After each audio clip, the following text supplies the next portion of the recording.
Hello everyone. I was just informed that my mic has been off the whole time, so that's always fun to know. So, it's whatever. I will repeat myself for the third time. Okay. Hello everybody. It is March 1st. March 1st, 2020. Hello, welcome to another live stream of the Woke Millennial. And today I just want to talk to you guys, or at least right now I want to run over what we'll be doing on the stream tonight.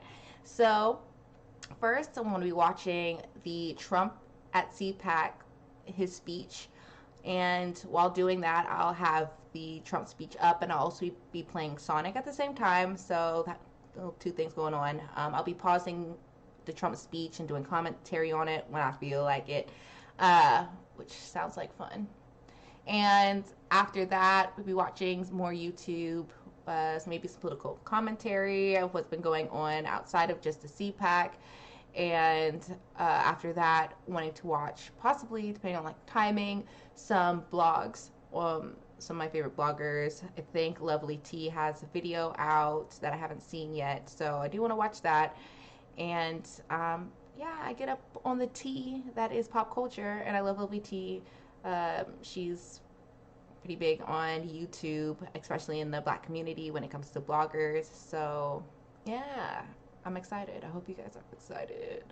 And before I do start, I do like to show Chi. Chi? I know, she's like, I was comfy on your lap. Anyway, I just said hello to Chi. She, hi, Chi. She's like, why am I being lifted up? Anyway, I like to show her on the stream.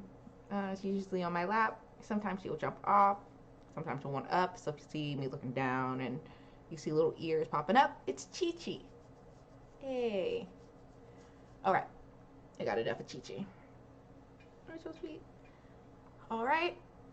So, with that being said, let's just head into the stream.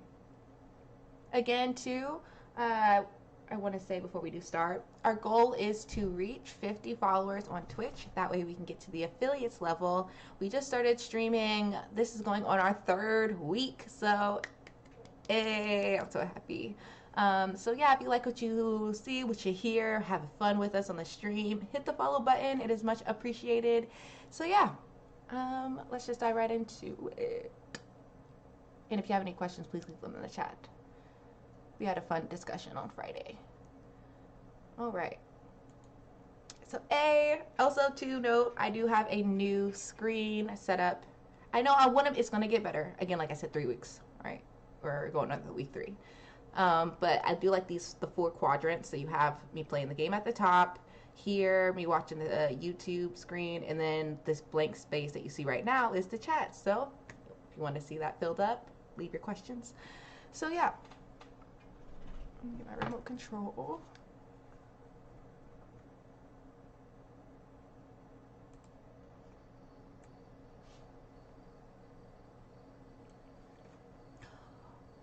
Also too, before we do get started with the video, I was wanting to watch Trump's CPAC speech in like double time because I kind of want to speak through it. It's an hour and a half. So, and also I like to listen to things quicker or sped up somewhat. If y'all have a problem with it, let me know.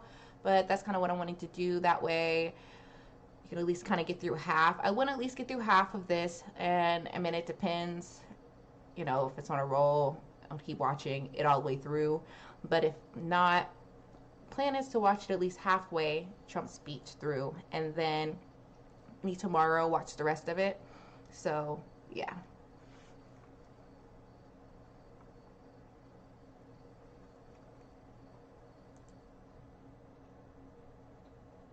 And let's see. Oops.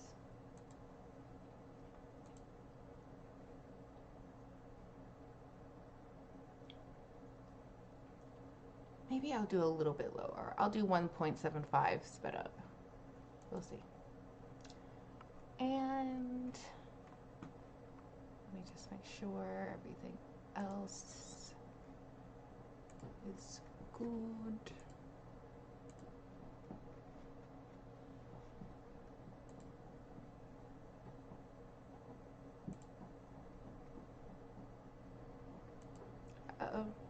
Let me pause. Not so much pause is to mute. Okay.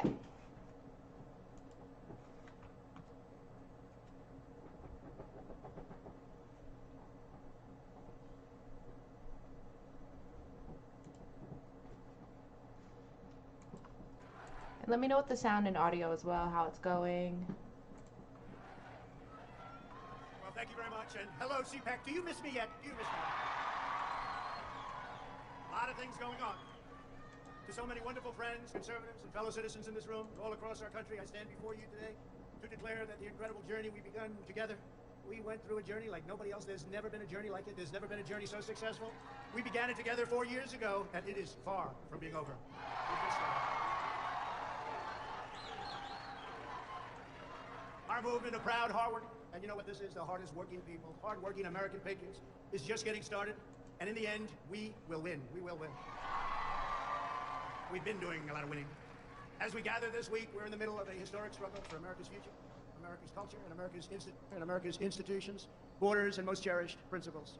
Our security, our prosperity, and our very identity as Americans is at stake, like perhaps at no other time.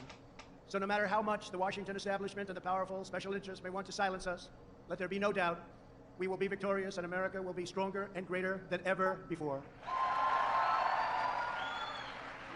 I want to thank my great friends, Matt and Mercedes Schlapp. Matt, thank you. Thank you. Mercedes, thank you very much. And the American Conservative Union for hosting this extraordinary event. They're talking about it all over the world, Matt. I know you don't like that, but that's okay. All over the world. I also want to pay my love and respect to the great Rush Limbaugh.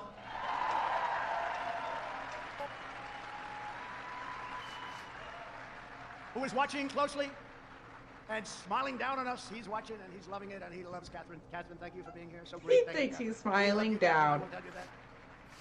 So fantastic. Thank you, Catherine. Trump knows he's alive. Each and every one of you here at CPAC, I am more grateful to you than you will ever know. We are gathered this afternoon to talk about the future of our movement, the future of our party, and the future of our beloved country. For the next 4 years, the brave Republicans in this room will be at the heart of the effort to oppose the radical Democrats, the fake news media, and their toxic cancel culture. Something new to our ears, cancel culture. And I want you to know that I'm going to continue to fight right by your side. We will do what we've done right from the beginning, which is to win. We're not starting new parties. You know, they kept saying, he's going to start a brand new party. We have the Republican Party. It's going to unite and be stronger than ever before. I am not starting a new party. That was fake news. Fake news, no.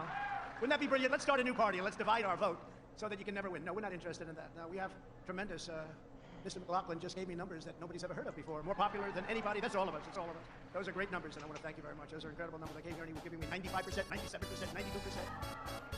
I said, they're great. And I want to thank everybody in this room and everybody all throughout the country, throughout the world, if you want to really know the truth. Thank you, though. Thank you. We will be united and strong like never before. We will save and strengthen America, and we will fight the onslaught of radicalism, socialism, and indeed, it all leads to communism once and for all. That's what it leads to. You'll be hearing more and more about that as we go along, but that's what it leads to. You know that. We all knew that the Biden administration was going to be bad, but none of us even imagined just how bad they would be and how far left they would go. He never talked about this. We would have those wonderful debates. He would never talk about this. We didn't know what the hell he was talking about, actually. His campaign was all lies. Talked about energy. I said, you know, this guy actually, he's okay with energy. He wasn't okay. I was just checking the volume. He wants to put you all out of business. He's not okay with that. He wants windmills. Windmills that don't work when you need them. Joe Biden has had the most disastrous first month of any president in modern history. That's true. Already the Biden administration has proven that they are anti-jobs, anti-family, anti-borders, anti-energy, anti-women, and anti-science. In just one short month, we have gone from America first to America last. You think about it, right? America last. There's no better example than the new and horrible crisis on our southern border.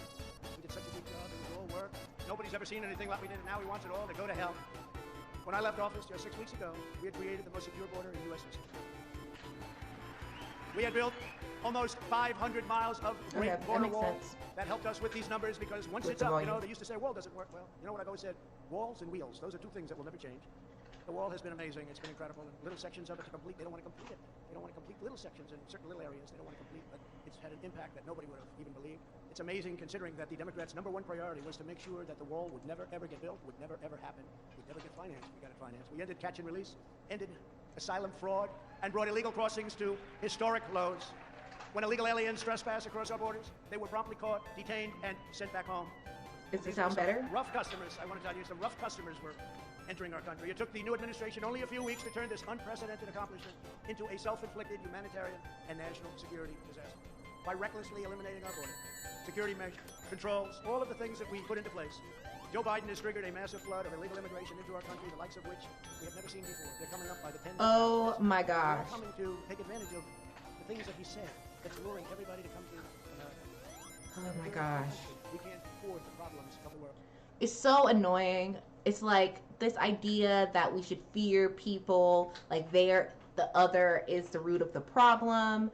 It's so annoying, and it's taking off the fact that not only do we have more than enough already, like we have the capacity as a country to do, and they make it seem like there's just hordes and hordes like that, with this connotation, hordes coming in, and like it's the reason why you don't have good things.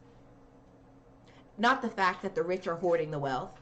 Not the fact that people like him and his friends don't pay their taxes. It's not the fact that people like him, because he was just president, don't write for higher minimum wages. My thing, no health care. It's like you try to make it seem like America's so great, right? The fact that they're coming here, they chose here to come to, shows that they're desperate. They're going to a country where there are people here who don't want them to be here, right? Who will lie on them and call them, rapists and all these things. No health care. You can't even get minimum wage if you're, undocumented. I mean, I'm pretty sure, what I mean is to get employment, those who are undocumented, minimum wage, they get paid less than minimum wage. So it's just like, or can be paid less because they don't have the documentation to have to file to make sure that they're at least getting paid that. So it's just like this idea that, they're just saying, welcome everybody, as if by doing so wouldn't benefit those CEOs of those, those companies that use and extort immigrant labor and work. Because they're not getting in trouble.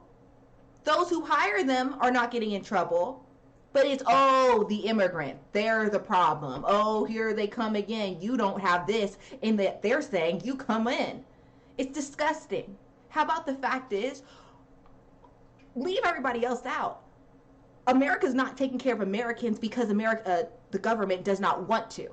It likes to have its people suffer. It likes to give excuses and pin two different sides up, making it seem like one or the other is for what you stand for, when both parties are essentially against the war. Against the poor, war on the working class. But no, he wants to tell you, those working class people whom we are screwing over and giving nothing to but dust during a pandemic. No.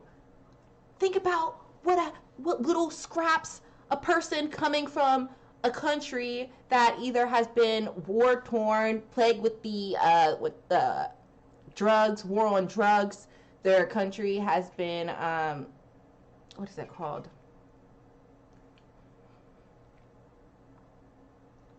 Negatively affected by U.S. foreign policies, or just a lot, right? The destabilization, right, in their countries in South or Latin America. That's defocused from that. Those people trying to flee that to get here, they're your issue. Not the fact that our government that has more than enough and can write trillions of dollars to the richest, like this, when they screw over us like this, actually like this every single day, all the time. They can give those people whatever they want. Us? No, sorry, no $15 minimum wage. We're lying. We're corrupt.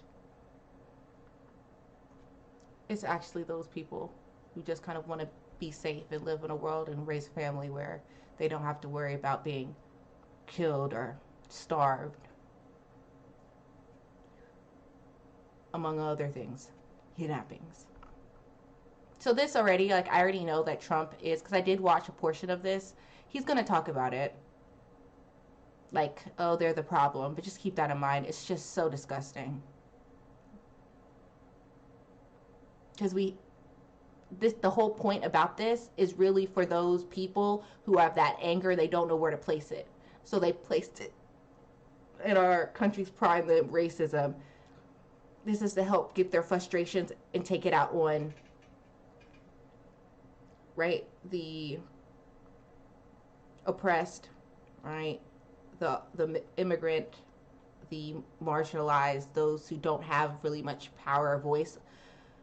Blame it on them, not those who are actually in power. But then when they do blame it on people in power, oh, it's the Democratic Party who is the problem. Oh, yes. Yeah, they are the problem. But again,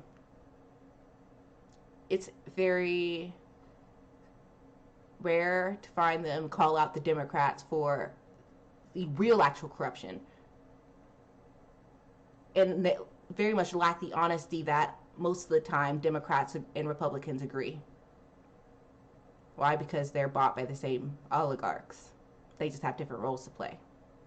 So it's just I don't miss any of this Trump going on about immigration. Remember there was supposed to be this huge horde coming in. It was around Thanksgiving and middle of the primaries, 2018 I think it was. It all just disappeared. And now we're talking about it again. Almost like they use this for their own political games.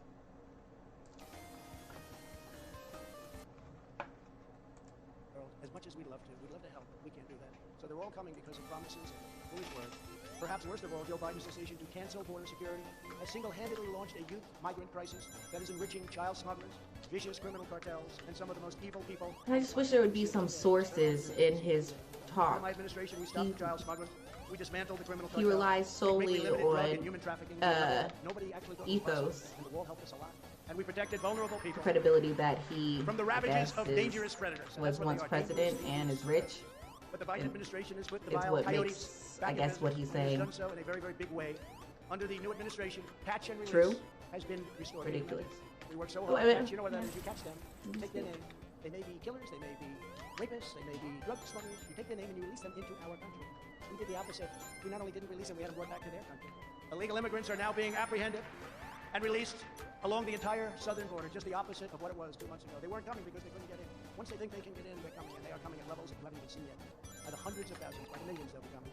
The Biden administration is now actively expediting the admission of illegal migrants, enabling them to lodge frivolous asylum claims and admitting them by the thousands and thousands and thousands a day, crowded together in unsanitary conditions despite the ongoing economic and public health crisis. Lies. He has, again, deported more people. He has not lowered that number of deportations since Trump has left. They opened up new facilities to house the children that look like trash. It's just very upsetting. Like, we could do so much better for the kids. Biden isn't doing that. Biden doesn't care.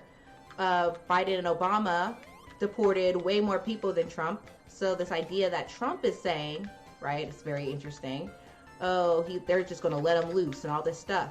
That doesn't line up to the facts.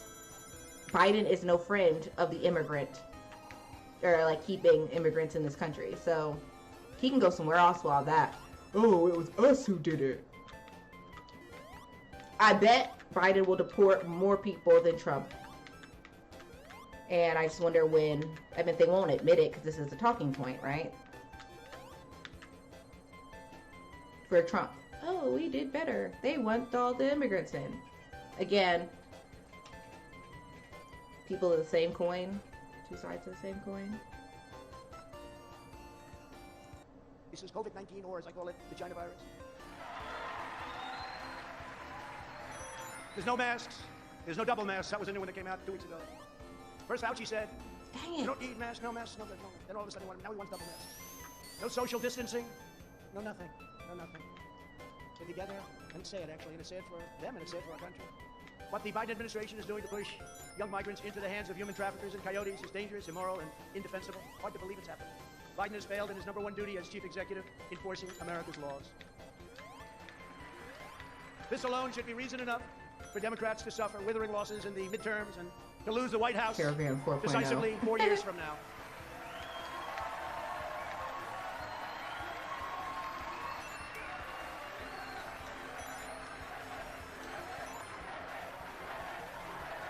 You're so extra. USA, USA. Actually, as you know, they just lost the White House, but it's one of those things. But who knows? Who knows? I may even decide to beat them for a third time, okay?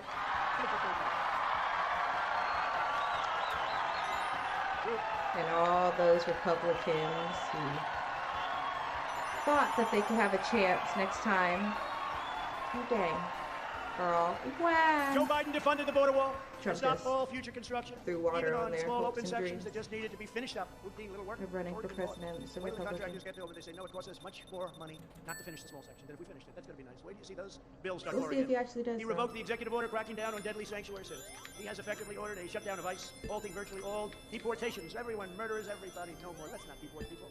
And restricting our law enforcement professionals, and they are great professionals. You have many of them. Oh my gosh, give me From proof. conducting almost This any is the immigration thing with enforcement Trump. of any kind. There's no proof. The Biden policy of There's releasing no people like into the US quoting, interior is so you making can like America into a hold sanctuary nation where criminals, even illegal other, immigrants, including gang members and sex offenders, are set free into American communities.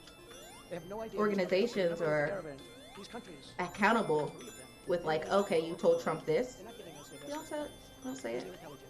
They're not giving us their best and their violence. Remember I said that. I said that a long time ago when I made the first remarks when I came down the escalator with our great future First Lady, who says hello, who loves you as much as I love you. But I said that a long time ago, and we turned out to be 100% correct. Biden's radical immigration policies aren't just illegal. They're immoral, they're heartless, and they are a betrayal of our nation's core values. It's a terrible thing that's happened. Dang it! The Republican Party must hold Joe Biden and the Democrats accountable. They ripped up the diplomatic agreements we negotiated with Honduras, Guatemala, and El Salvador to shut down illegal immigration. You know, they got a fortune. They got paid $500 million a year. When I came into office, those countries were refusing to take back illegal alien gang members, including MS-13, the most vicious, probably of them all. No matter where you go in the world, MS-13, they do things that even the worst don't think about. So I asked, how much do we pay these countries? How much do we pay them? Sir, we pay them approximately $500 million a year. It's a lot of money.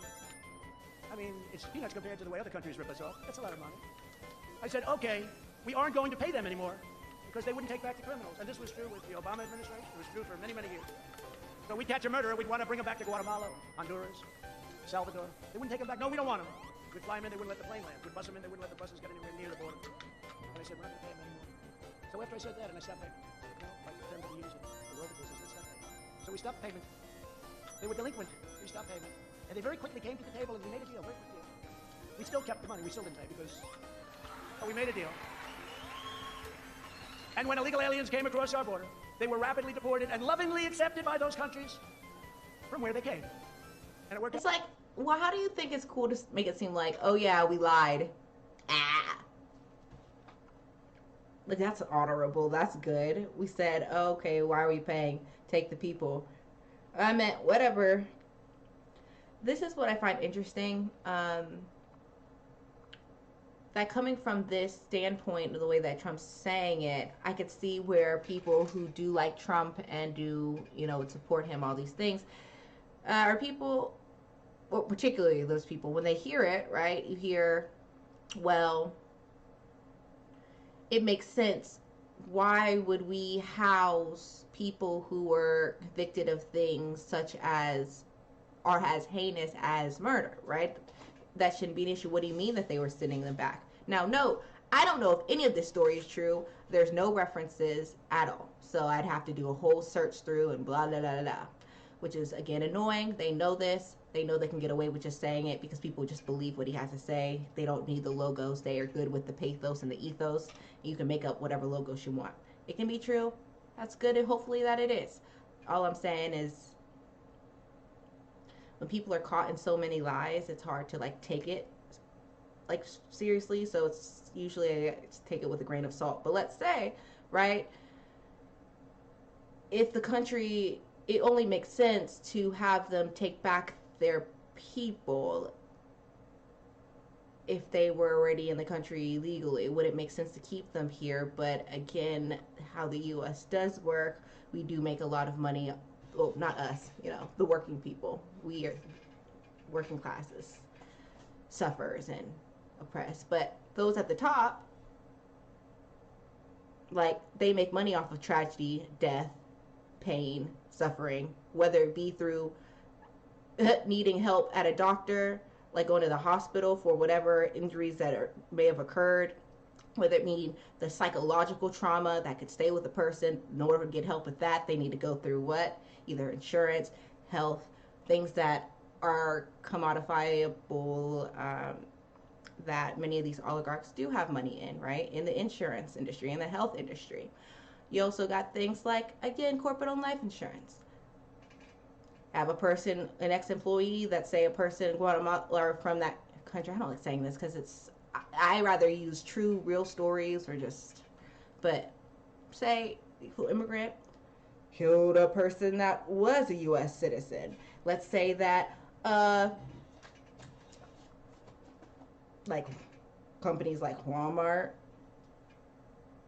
right, grocery stores like Kroger, they worked somewhere like that or work for those companies. Well, when that undocumented person goes and does XYZ to that American, they're no longer alive.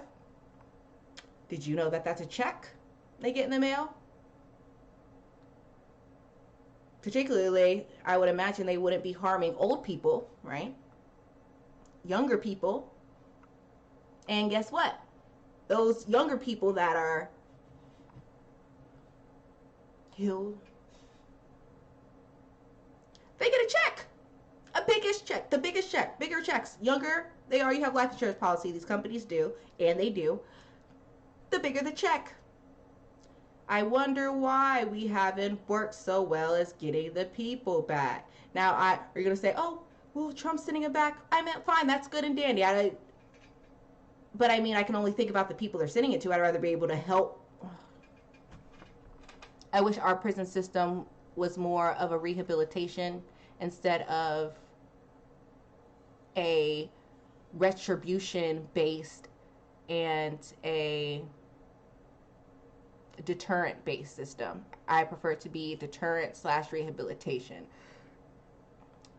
So that there's a point of actually sending people to jail instead of making them worse and then letting them go.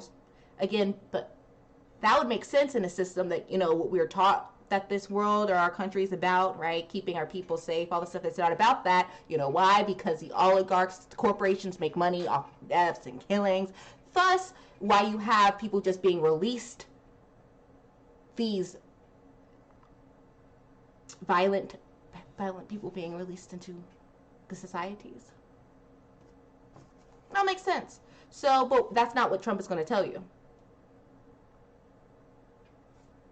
No. He's going to make it seem like, well, he's doing it. It only makes sense. He's just only hinged on that, but not really the real reasons why it's allowed to occur for so long. He'll say, oh, it's just because those liberals want to be nice to those brown people while they kill us. Not, hey, those who are in power and in charge, they've allowed these people to escape, right? Or to be let out or back out, or easier somewhat to come back in.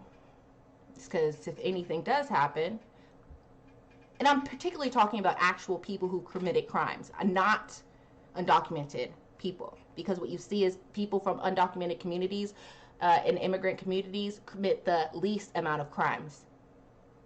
The least amount of crime. Interesting why they'd want to send those people back. And once you realize there's a profit system built off of death in this country, a lot of things start making sense. But you realize they'll talk about these things, but they won't really get down to the nitty-gritty. But I mean, whatever. So I can see, again, people hearing this, Trump supporters listening to Trump say this, they'll be like, hey, cool. One, we're not, quote unquote, wasting money sending it to these other countries. Granted, if we were part of the reasons for their economic instability and whatnot going on, but they can see it as, oh, we're not paying and we don't get to keep the birds. That's good. And I would say, well,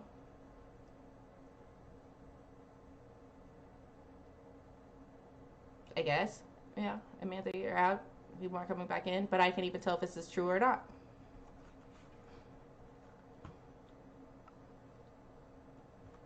So anyway, let's push play. Yeah, great. So now they accept the people. And then we ultimately got along very well with those countries, those three countries, and many countries throughout the world because they respected us again. They didn't respect us. They couldn't believe what they were getting away with. But now Joe Biden has wrecked this great deal. Wrecked it. And they're already doing what they were doing before, and they're taking the money. And that's just a small portion of what's going on. To top it all off, the Biden people are pushing a bill that would grant mass amnesty for millions of illegal aliens while massively expanding chain migration. That's where you come in and everybody comes in, your grandmother, your father, your mother, your brother, your cousin. They come in so easily, so easy. It even requires that the U.S. government provide illegal border crossers with taxable funded lawyers. Anybody need a good lawyer? You can't have one. They get the lawyers. They get lawyers. They're probably very good, too. The Democrat immigration bill is a globalist pulp. Take a look at the corporatists. Us versus them mentality is very frustrating and very annoying. Who cares? Like, you shouldn't be upset that they are getting these good lawyers and that, is that what he said? He was like, and they don't get good lawyers? Where are we? Just a few seconds. They come in so easily, so crazy. It even requires that the U.S. government provide illegal border crossers with taxable funded lawyers. Anybody need a good lawyer? You can't have one. They get the lawyers. They get lawyers. They're probably very good, too. He didn't fight for you to get a lawyer. He would fight for you not to have a lawyer paid for. So even if you were innocent, right? You get a good taxpayer, a good lawyer paid for by the taxpayer. There's oftentimes are, it's not prosecutors, the free lawyers. It's leaving me right now. It's a little late, guys. The name, public defender. They have a huge load on them. So you can say that they get these, these tax paid, or you don't get one. Well, while you were in office, you didn't try to get it so that there was more funds put into, or grant money put into those, for those who are going into the law profession, wanting to be lawyers, so that there are more, that their loads aren't as heavy so that they can actually focus on people's cases. No. But he's going to say, look at them, they have it and you don't. You were president, you could have done something about it, you didn't want to. So what I hear from that is you don't care, or you don't want them to have lawyers, just like you're perfectly fine with Americans not having them. And you want to do make Americans trick us into thinking, well, hey, it sucks. Like, we don't have it. It's their fault. They shouldn't have something that I have. It reminds me of like a little spoiled kid that's really annoying. Hold on a second. Chi-Chi, what are you doing? Are you being a good Chi-Chi? Oh, it's fine. Good to you, Chi-Chi. You're a good Chi-Chi. Oh, she's in her crate. I thought she was tearing up something. Anyway. But yeah. I'm not for it. I don't hear. We have enough money. We have enough people. We have enough willpower. We have enough potential. Everything we need for a better society is here. Now, the amount of suppression that is being put on that from happening is why we're where we're at today. We could have better. We don't. And they make excuses for it. Or they'll say, look at this person and look at what they have. And shouldn't you be trying to spend your time tearing that down instead of fighting to get it so that you have what you need? A good lawyer, so that you're innocent until proven guilty, which isn't really the case when it comes to people who are poor. Trump don't care about them. He wasn't fighting for them, the poor Americans, to get lawyers. He's real pressed, and he wants you to be pressed too that poor immigrants have them, because he prefer them not have it and you poor Americans not to have it either. The Democrat immigration bill is a globalist pulp. You take a look at the corporatists. Big tech attack on hardworking citizens of every race, religion, color, and creed. And Republicans must ensure that it never is allowed to become federal law, which is what they want to do. We must stand tall in the party. We have to do this. We have to stand tall as the party for law-abiding Americans and others when they're in our country. Border security is just one of the many issues on which the new administration has already betrayed the American people. He didn't talk about this stuff. I debated him. He wasn't talking about this. He signed with those executive orders. they weren't things that were discussed. We didn't know all about him in the press because they're fake news. They're the biggest fakers there are. But the press refused to ask the questions. And when I asked the questions on television, on the debate, Hold on, y'all. Chris Wallace in this case and others refused to let him answer. They refused to let him answer the questions. Maybe we could have found something, or if the media did its job, which they don't. Their callous indifference to working families is equally clear when it comes to the critical matter of getting America's children back to school. And they must get back, and get back right now. Right now. Crazy. Okay. Terrible. Terrible. The Biden administration is actually bragging about the classroom education they are providing to migrant children on the border, while at the same time millions of American children are having their futures destroyed by Joe Biden's anti-science school closures. Think of it. We're educating students on the border, but our own people, children of citizens themselves, are not getting the education that they deserve. There's no reason whatsoever why the vast majority of young Americans should not be back in school immediately.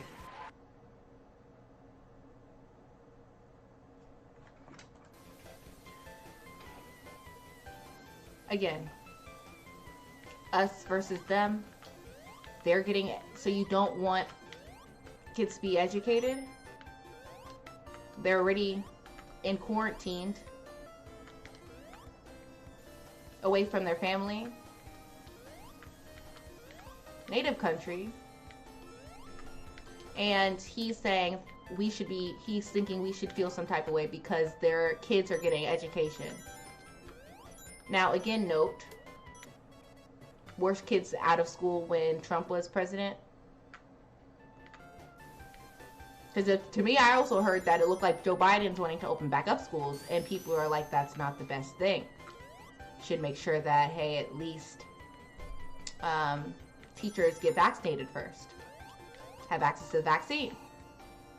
But here again is Trump making it us versus them. And it seemed like he just was above it all.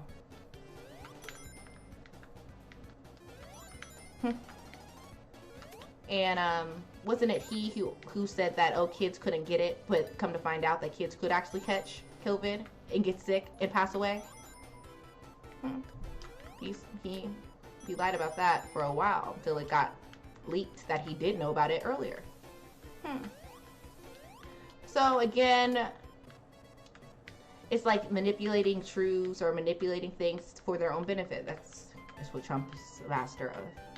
I'm just calling it out when I see it. This is a ridiculous statement. Or the fact that America's purposely, the education system, is full of bureaucracy. It could be so much better. So much better. It could have been digitalized by now. We don't put the money into it because they don't care. Why? Because oftentimes school, particularly middle school, particularly high school, is a huge waste of time. You don't need most of the skills that you learn there. And it's meant to break students. To make them realize, hey, there's a system, a hierarchy system, and if you don't fit or you can't score the best, even though they know that most students learn through hands-on learning, they're visual learners. We don't have it set up for them to thrive. There's some schools that do well. Also, but there are many others that lack fundings, tools, such as proper books, proper laptops, tablets, all these things. Like, Trump, shouldn't we be an advanced system enough so that way when an event does occur and students have to go online that we're ready? But you were president and that didn't happen. Interesting. But no, the kids end up staying home and they're now behind. But again, like I said before, learning things that you'll never use again. It's a complete waste of your time. It's meant to break students. The majority. To feel like they're inadequate. Something was wrong with them. They didn't do well in school. They didn't study hard enough. They didn't have a good teacher. Or they would say, oh, I was just dumb. No! Why the F do you have to take trigonometry. Why? Why do you have to take calculus? They know the majority of students that end, only this piece of them would ever use those things on a day-to-day basis. Yet they'll torture you to have to do it. And yet things that you need in life, right? The tools that you need to survive, oh, they're put through it when you don't get taught them, or you're put through a pay window. Oh, you actually have to go back to school to actually learn this particular thing. Oh, you want to know how to fix your car? Pay somebody. You want to know how, even things like cooking, I know they used to have it in schools before, but they don't have it now. Or how to do taxes, or how to be on the stock market. None of the, like, things that you want to learn or that could actually benefit you. How to organize, how to work in groups, how to organize. Any of these, I mean, you might learn it. Guaranteed, no. It's not in the curriculum. No curriculum things that you need. Of course, the basics, right? You need to learn how to read. You need to know critical thinking skills. You need, yeah, math, particularly basic math. Do you think you needed X amount of years of math to get it? No. You may have failed calculus, but you still hold a job, still do. Most Americans can. The fact that most Americans can't help their children with their homework should tell us all that we need to know, that it is garbage. Garbage. Our education system in general. It wastes our time. It wastes our potential, and that's why we are where we are today, because we're not really, what they've calculated is only a few people need to actually know, like, a lot, like, knowledge. The rest, the cows, hey, they don't need to teach them that much. I mean, just get them on the plantation, all right? Us cattle. And if they do want to learn, make them pay. Make them have to work the fields hours to pay up for it to learn. Whereas before, in humans, we weren't always this way. Capitalism, our society, particular capitalism, commodified knowledge. No longer were we humans that if we didn't teach the younger generation or others in the community about a particular skill, or if you hoarded your knowledge for yourself and made, let's say the elder made the young ones have to run and play, you think that we would have came even this close in society? No! Like, oh, I'm sorry, I'm not going to tell you which berries are poisonous because you owe me.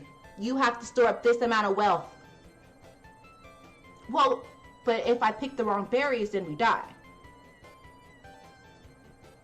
Well, I mean, that's you. I mean, you could do some XYZ of what I'm saying to get the information. It's just, it's sick, it's disgusting. Like, and humans weren't this way. Why? Knowledge should be free, period. And it's through greed and capitalism in this society which has made it so just disgusting. One second, y'all. I gotta let my dog to the bathroom.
Okay, I realized I had to go to the bathroom too, so.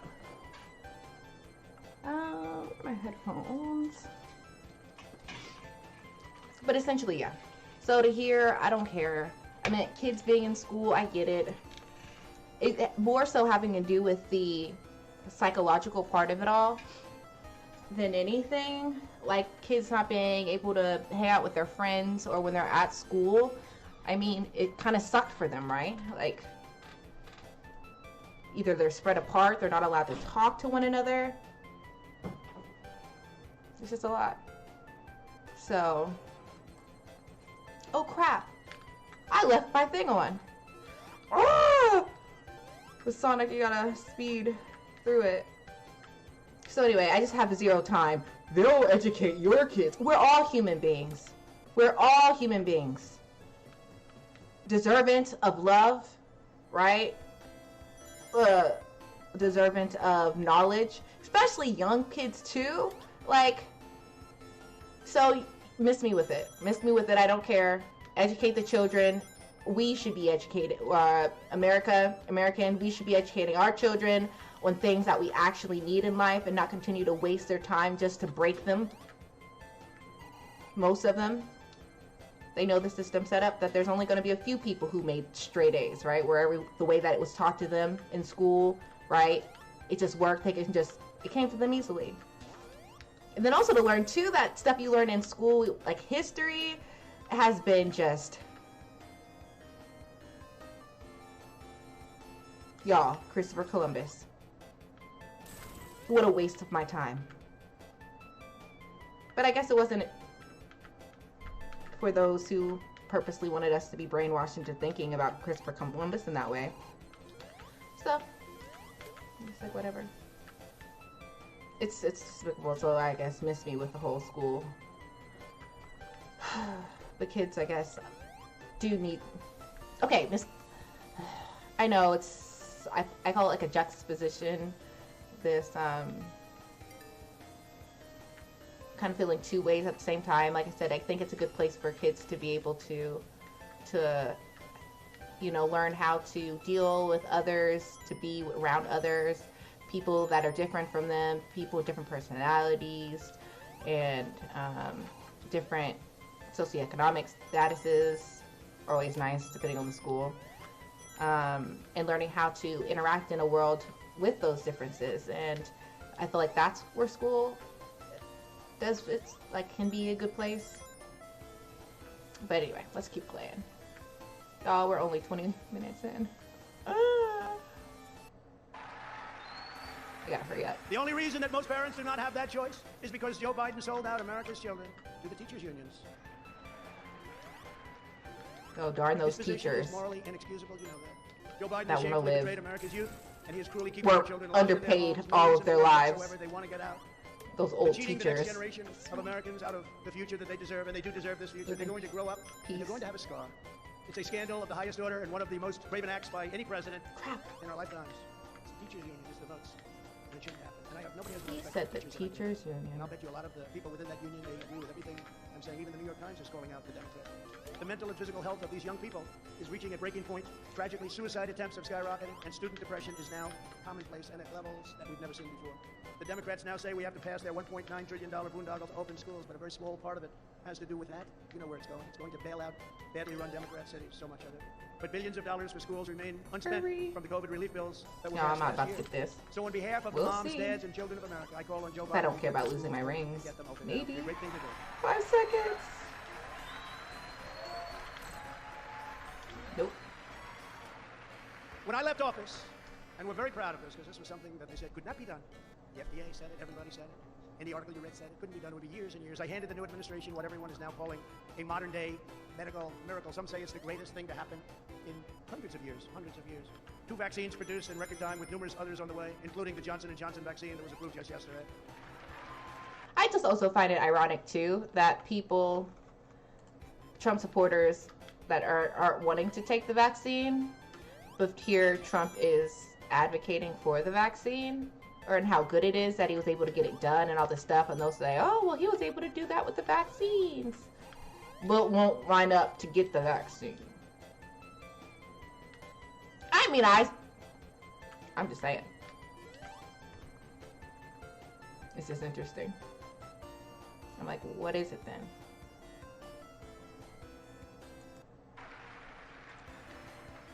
And therapeutic relief also, if you're sick.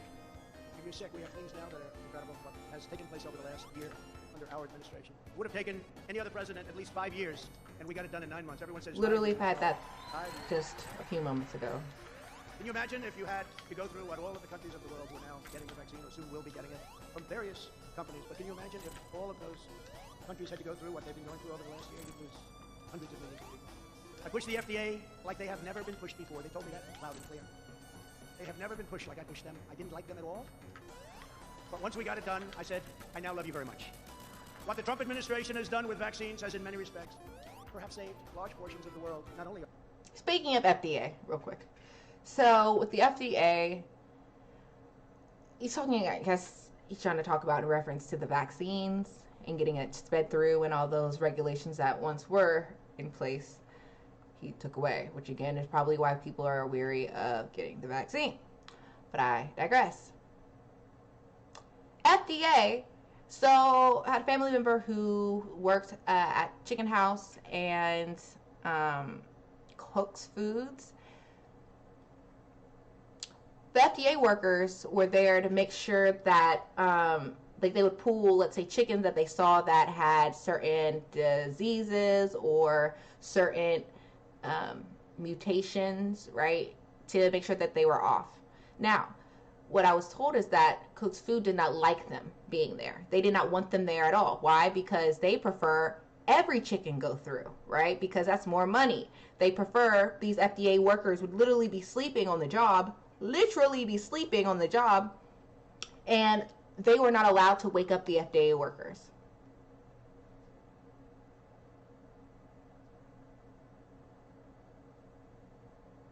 Right? That's not your job. You don't work for them, is what they said. Trump comes in. Trump says, get rid of the, because he's friends with the people in the meat industry, right? Get them out. We don't want them. They're wasting our money. Like, we don't want them inspecting our chickens, telling there's something wrong with them. We don't care if the consumer ends up getting a bad chicken.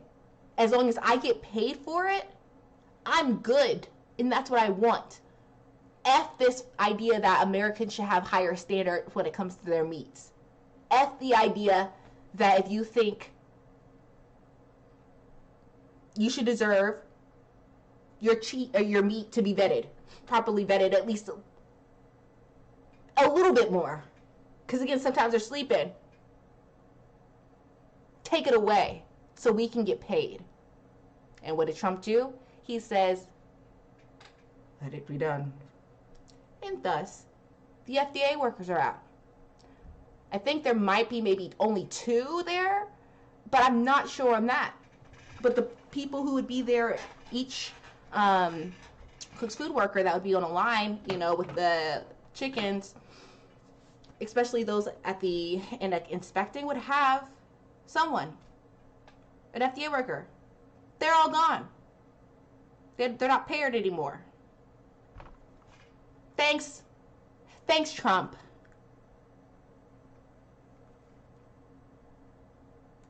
Our country, but large portions of the world. Not only did we push the FDA far beyond what the bureaucrats wanted to do, we also put up billions and billions of dollars, $10 billion, to produce the vaccines before we knew they were going to work. It was called a calculated bet or a calculated risk. We took a risk because if we didn't do that, you still wouldn't have the vaccines. You wouldn't have them for a long time. So think of that. We took this bet. We made a bet because we thought we were on a certain track. We'd be starting to make them right now. It'd be long. Could it also be too that even if they could make the bet? Why not? I mean, we almost have 500,000 people dead. Cha-ching. Remember those oligarchs who have the corporate-owned life insurance on most Americans, right? Multiple companies on one individual. That could be worth hundreds of thousands of dollars, if not millions of dollars. Look it up.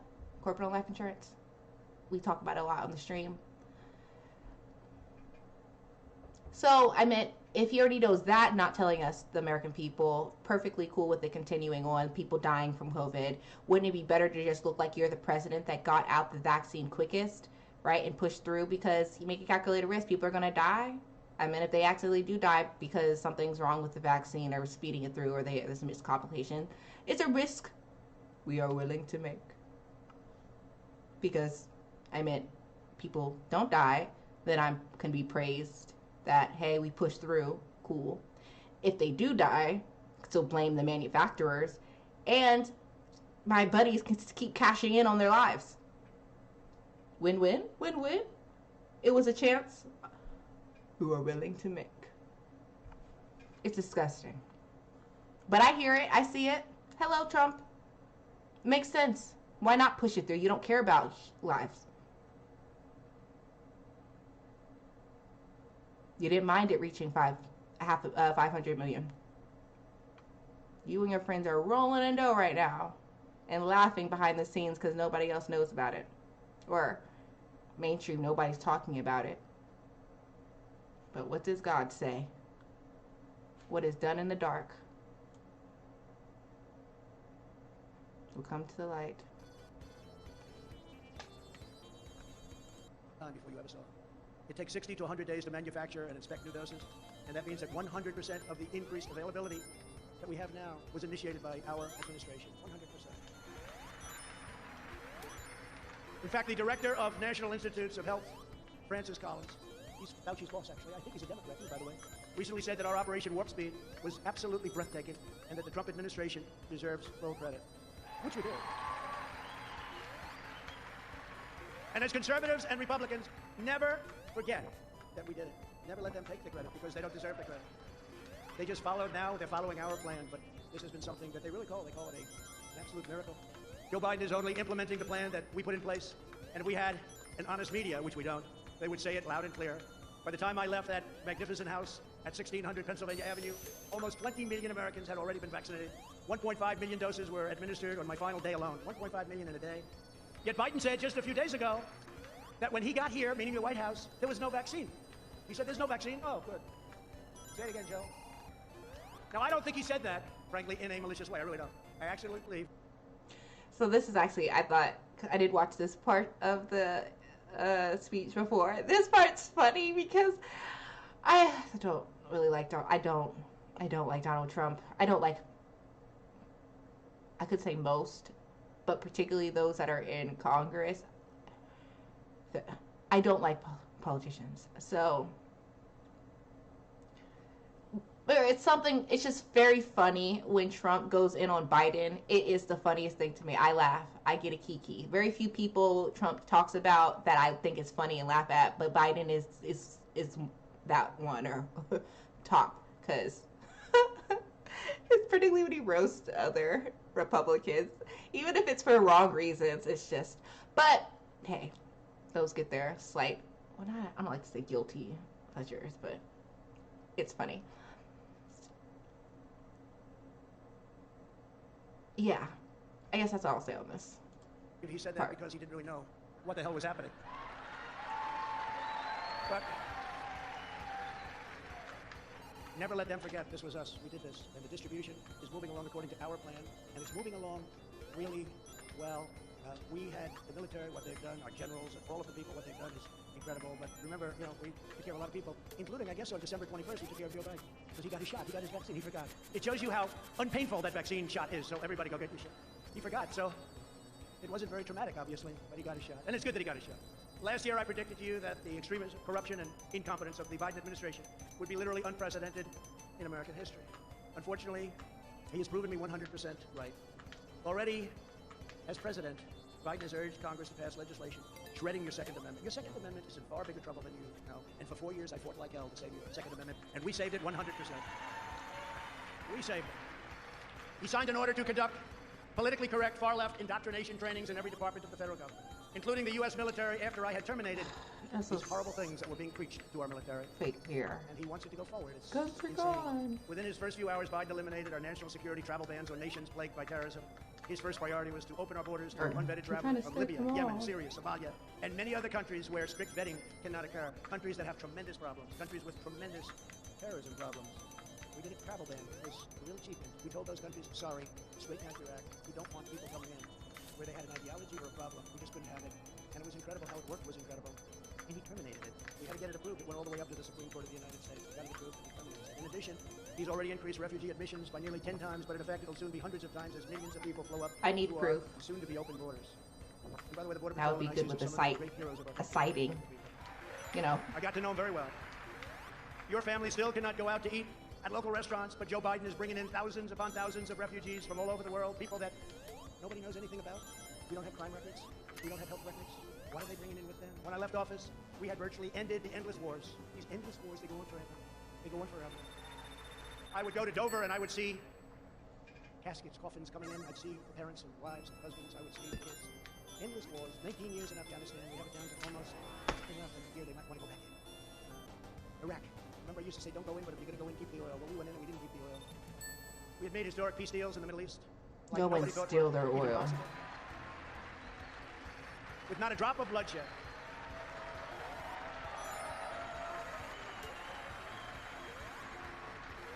And by the way, not one American soldier has been killed in Afghanistan in over a year. Think of that. Not one. If that is true, that is good. At the same time, the new administration unilaterally withdrew our crippling sanctions on Iran, foolishly giving away all of America's leverage before negotiations have even begun. Leave the sanctions, negotiate. Does anybody understand what I'm saying here? Are there any good business people? You don't have to be a good. Are there any bad business people? They took off the sanctions. They took off the sanctions. They said, well, we're going to not have any sanctions. Let's negotiate a deal. I don't know, Matt Schlapp. I don't think you would have done that. You think so, Matt? I don't think so. Mercedes would. No, you do that. You make a deal, and then you do what they wanted. I will tell you something, and I said it. Had we had a fair election, the results would have been much different. We would have had a deal. We would have had a deal with Iran within the first week. They wanted those sanctions off. You took them off for nothing. For nothing. Now you watch out. Right, thanks. I'll try to do better today. We agreed to get into the World Health Organization for approximately $500 million a year, which is what we were paying. When I withdrew from the WHO, and you know the whole story with that, they called it badly. They really are puppets for China. They called and they wanted us to stay in. I said, how much are we paying? Approximately $500 million. How much is China paying? A much larger in terms of population country. Sir, they're paying $39 million. I said, why are we paying $500 million and they're paying 39? I can tell you why. Because the people that made the deal are stupid. That's why. So, and I had no idea how popular it was. I didn't even know if I would be able to. Interesting point that he brings up at this part, because again, I could see people who are, agree with Trump or coming from that Republican, stance or place of thought, school of thought, would see this as. Can you see your mom's comments? Hold on a second. Let me see. Hold on real quick. It's on YouTube. I need.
Alright, so I am back. I just noticed that we're getting chats in the YouTube, but I wasn't saying them. So let me just go back over to YouTube now. I just noticed that we're getting chats in the YouTube, but I wasn't saying them. So let me just go back over to YouTube now. I just noticed that. Sorry, there was an echo. Alright, so it says, hey Kina, they need the socialization of their peers, let alone their education. Exactly. And that was in reference to, kids going back to school. And I say, yeah. I mean, as long as the teachers, everybody, it's a safe environment. I'm saying that it should be a harsh indictment on the U.S. that we don't have it set up so that we feel that all those involved, not just the children, but that the faculties, that the teachers, that they are walking to a space that's safe for them. We know that teachers oftentimes, because there's a tenure process, that there's older teachers there. And I'm just saying that I also want to care about all the people involved, and I could see the stress that they could have if, let's say, that there are teachers that aren't, coming in because they have pre-existing health issues, and they don't want to sit there. They're at higher risk for catching it. If they did, they may pass away. Meaning that there's less teachers. So if there's less teachers, that means more per capita students that they'd have to be around, which again increases the likelihood for that one teacher who's in that classroom to be exposed to more, or their odds of being exposed goes up.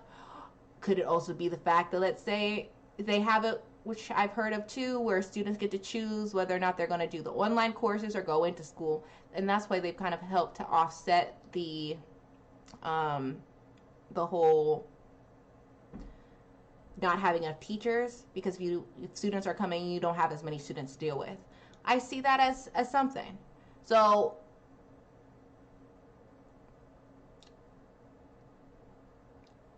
could it have been better? Absolutely. I'm an entrepreneur. That's the one thing that I was diving into, bringing education online and making it so that teachers and students are connected and they have access to all the tools that they need. Given that is my background, I look at this situation and I see this is complete incompetence. And that this is just showing how archaic, how unprepared our school systems are. Now, do I think it should be better? I think children should be around their peers. I had a good time at school. I couldn't imagine doing online school right now. Because I'm such a visual learner, I'm a hands-on learner, I thrive around people, I'm an extroverted person. If I was told, especially with the goals that I had growing up, of where I needed to be, if I didn't have access to my peers for help, I didn't have access directly to my teachers in a way that I could just walk up and go into their classrooms or just stay after school, that would be rough for me during this time. So I hear it and I understand.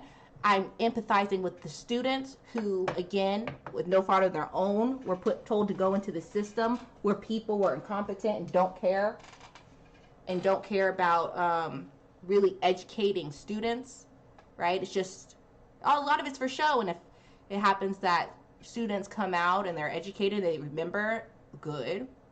If they don't, well, who cares? Half the stuff they learned there anyway didn't really need. So that's what I would feel on that. The next, it says on the YouTube chat, there are a lot of fearful people that need the assurance a vaccine brings, like the flu vaccine. Yes, that's true. that goes back to it. I was just saying how it's somewhat ironic. And then also all those, I tell everybody to be wary of those or systems that are run by the very rich elite, because what you may not realize is that they don't care about you as much as you think or hope they do.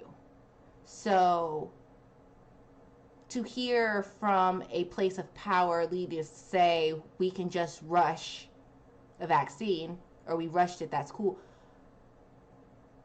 I squint my eyes to it, which is fine. Maybe it was purposely done where they make people take X amount of years to get it done, because who knows if the pharmaceutical company, the longer that they have to develop and work on development, the more grants they get, or it's assured that they're going to get this funding for X amount of time. Maybe that's why. Maybe there was really no need to keep, testing vaccines for X amount of years, right? I'll give it to them again. Maybe.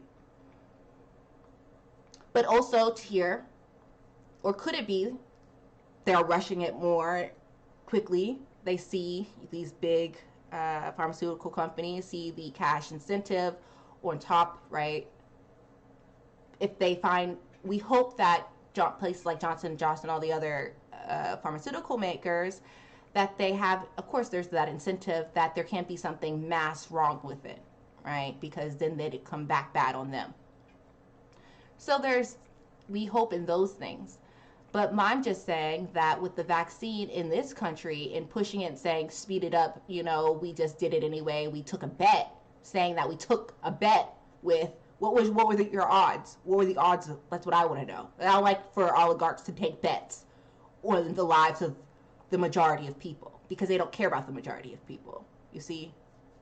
So I would say, is there incentive for it to do good?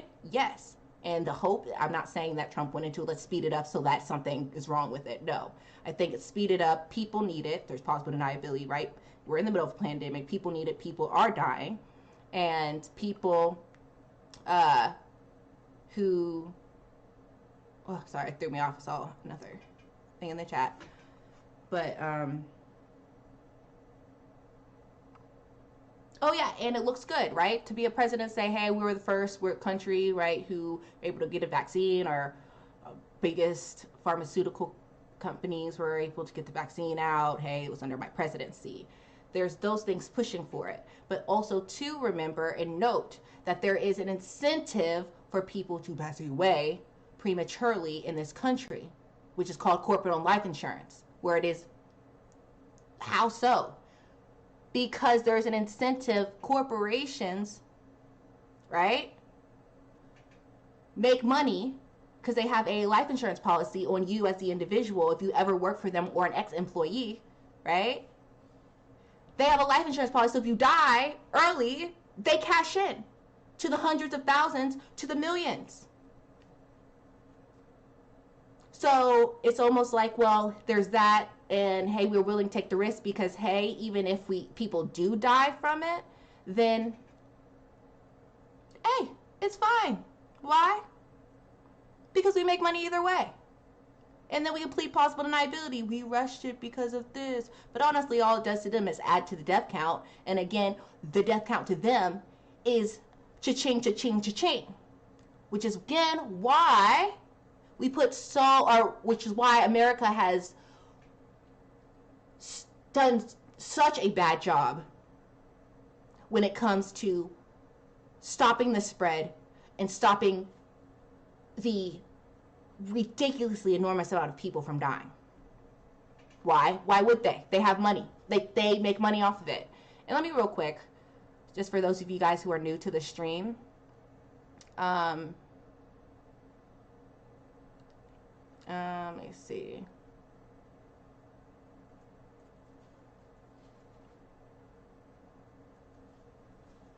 Let me just switch my windows. And let me bring something over real quick.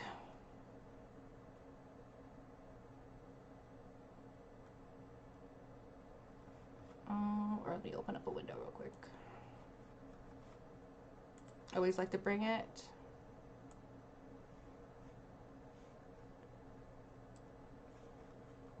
Over. Let me switch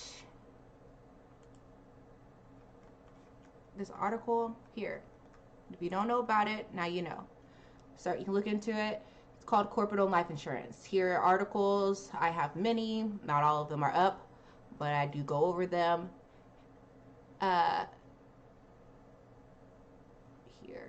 This was done back in 2002, and this article was because they were looking into the fact that, hey, why were insurance companies, why were companies getting checks after 9/11, and not the families, but the corporations?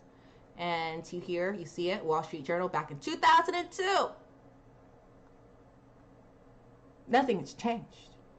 There was only a little smack. Well, they got in trouble. Big companies like Walmart got sued. Now, has it stopped them? No. Because why? Our IRS, they were on the wrist and said, hey, if you want to make money off of our dead Americans and you don't want to pay taxes on it, one, that's absolutely egregious. How dare you even expect, these companies, as a corporation, they don't owe anything to you, right? They just worked for you. You just worked for them as a company. That should be the case. But that isn't. Our country said, okay, fine. You can make money off those dead peasants. Make money off the dead peasants if you want.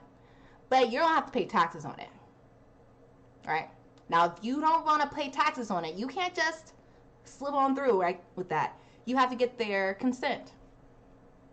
Which is, again, very loose term because it can be as simple as they put it in the little fine print, right? When you do your documents, when you're applying online, you signed off on it, didn't even know. But also corporations have it where if they don't mind having to pay the tax on it, right? They're still going to make X huge amount of profit off of, an employee that was really nothing to them. They went on, 10, 15 years. They died, right, from the company. So all they get is a benefit, right, when they die. The company just gets boosted. That person's family getting of the money? No.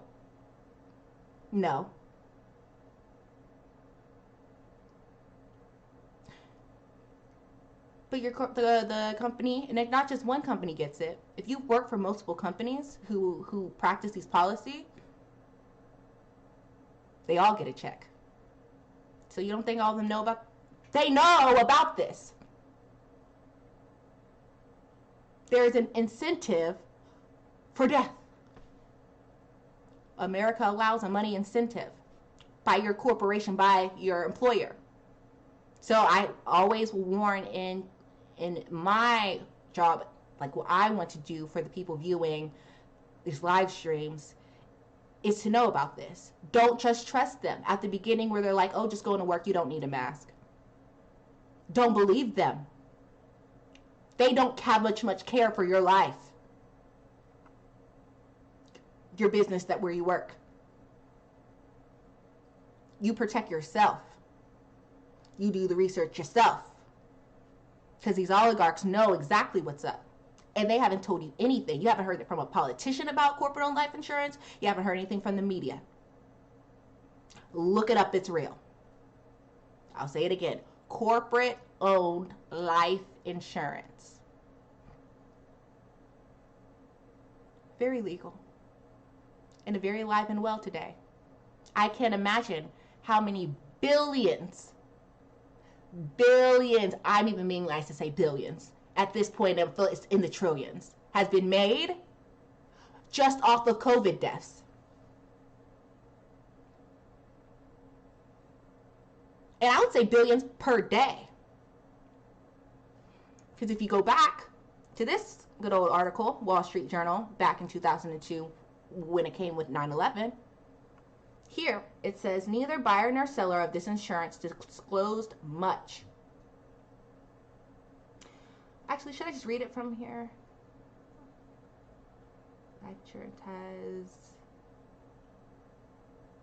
Okay, here. I'll read it. Let's read it together real quick. This is a nice little break. Let me see. Let me just check over here with the chat window. I hope it pops up. I don't know what's going on with the unified chat, so I can see where, if you all are writing in the chat on YouTube, Twitch, or Facebook, I could see, but it doesn't appear to be working right now, so that's a little frustrating, but it's whatever. Here, do you have LinkedIn? My name on LinkedIn. I don't have LinkedIn. I only have, I have Twitch. That's where we're mainly streaming from. And we have, of course, YouTube, Facebook page, The Woke Millennial. And on Twitch, we are the Woke, or channel's called The Woke Millennial. And also on Twitter, at Woke Millennial _. Hopefully that helped. But let me just read this real quick. It says, after September 11th terrorist attack, some of the first life insurance payouts went not to the victims' families, but their employers. Unknown to most people outside the insurance world, corporations now are among the largest beneficiaries of life insurance. collecting on policies they purchase on the lives of employees. It was news to me when I heard it. Okay. Life insurance has long been championed as a safety net for widows and orphans. You know, the least among them, right? The ones most affected by deaths, those closest. But over the past decade and a half, hundreds of American companies have taken out life insurance on millions of their employees, harvesting tax advantages that fatten their coffers. The industry companies coverage of the lives of low-level workers is called janitor's insurance. It has two notable features. Most of the workers never consented to the coverage, and it remains in force even if they've long since left the company.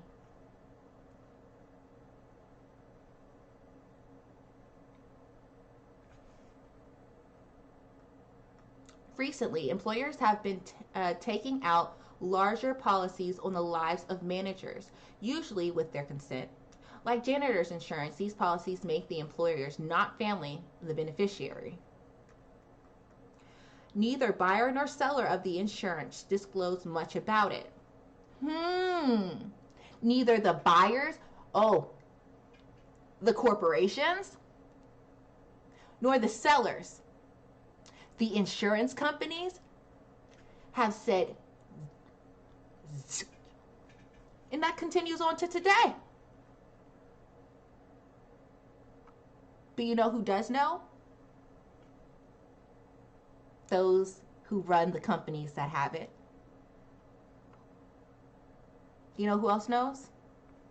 The politicians who write the policies that allow it to happen.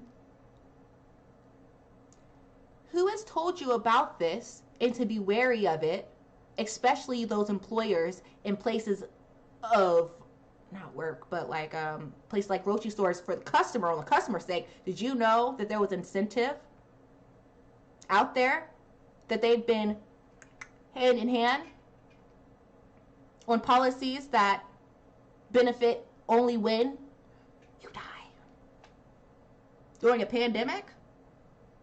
I wonder why there's been so many mixed messagings. I wonder why in other countries it wasn't this confusing. Things weren't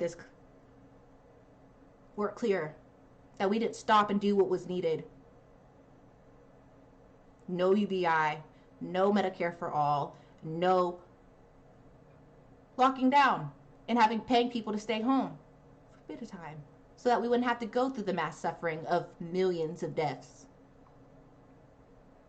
Almost like there was incentive to do so.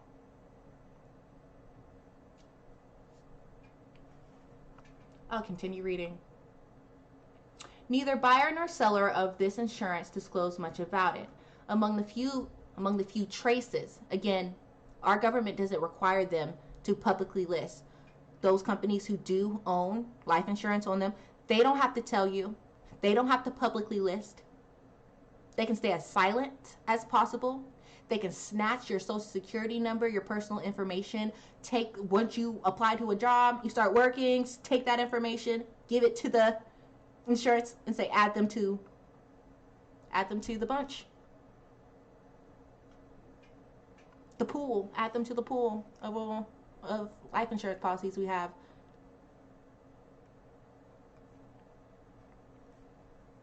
It's a hard truth to hear. Highly upsetting. I hope you all take this, learn, spread it. Look it up, research it yourselves. Here it says, among the few traces of the September 11th payouts was Hartford Life Insurance Companies.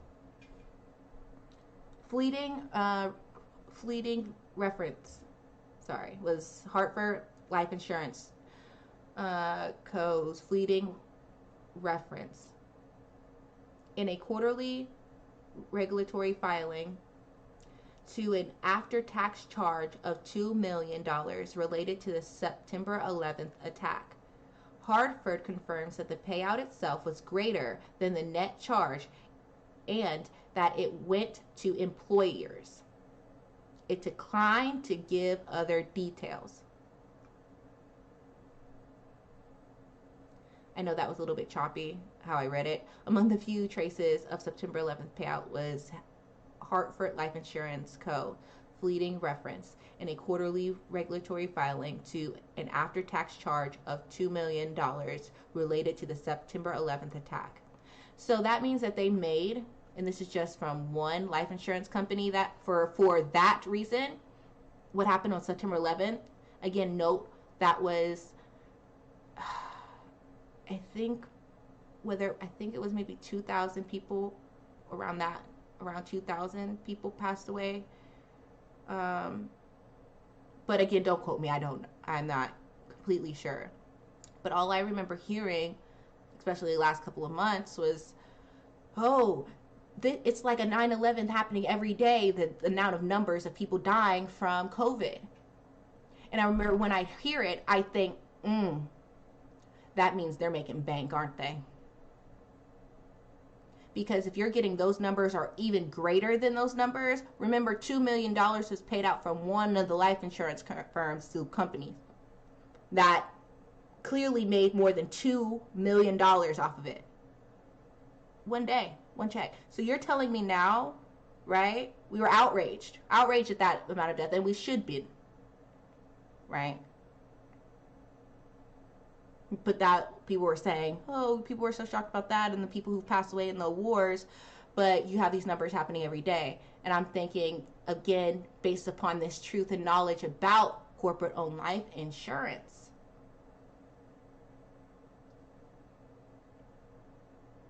you don't think that they are making millions of dollars, and I'm being nice to say millions, each day during this pandemic off of death? What are the pieces? Not the fact that we gave them X amount of trillion in the CARES Act. Again, our Congress people knew about corporate-owned life insurance and chose to give them the money, even though knowing that they would be profiting off of it and not insuring. Everyone has what they needed. We didn't get UBI, healthcare, a rent moratorium. None of the things needed to actually get through this. Other countries did. We're given nothing. And they didn't even send us masks in the mail. But the rich got it, and what they do? Put money on it. They put money into these corporate-owned life insurance policies they had on their employees. Why would they not? They knew a pandemic was here. They knew that they allowed it to spread and continue to build up, spread. April, going into May, they had it had already been here. So it only would make sense to put use money, whatever extra money you would get, into bigger life insurance policies on the people that you already had insured, or to spread the amount, buy more. If you didn't have certain employees already, make sure that they have a life insurance policy on it, and make sure if you're already big enough to pay to play. And a lot of these companies that got a lot of money. It's my theory, but that's just it. But despite that, because I'm not sure if there's no proof that they went in and upgraded their policies, their life insurance policies. I talked about insurance. But what we do know, again, is that corporations have life insurance policies on a huge chunk of Americans, and we do not know. And they're making bank right now. So it's very hard for me to take any politician seriously as if they really care, because none of them are bringing this up. None of them tried to stop this. And many companies were willfully negligent during the beginning of the virus, even though they knew what other countries were doing. I remember sitting there, I'm like, it's February. Walmart, the employees, March, no masks. I'm getting my food from fast food. They're wearing nothing, yet they're in contact with people from all over every day. Then they'll come back into work. But let's say that they're asymptomatic, they cough in there. They didn't care about stopping the spread. They wanted it to spread. You see? Because the odds are, the more that spread, the more likely that someone that used to work for their company passes away. And they will come with a nice little check in the mail that they can add to their bottom line. At the end of the year, you wonder why Tyson was caught. Hey, gambling to see how many of their employees were going to die of COVID after they purposely packed them in and continue to pack them into the Tyson plant. 100 employees into a small or confined space. Employees did get sick. I think, not sure how many did actually die or have from that Tyson plant. But to me, I think, well, it makes sense for those employees. Come here, Chi-Chi. For those employees or that were up on the higher up side, not just the rank and file management, who knew about corporate-owned life insurance, and they're trying to forecast their income sheets to see how much money they have, because they can use that money on anything. They use corporate-owned life insurance. Someone died, they literally can write it and give themselves a bonus, executive bonus checks.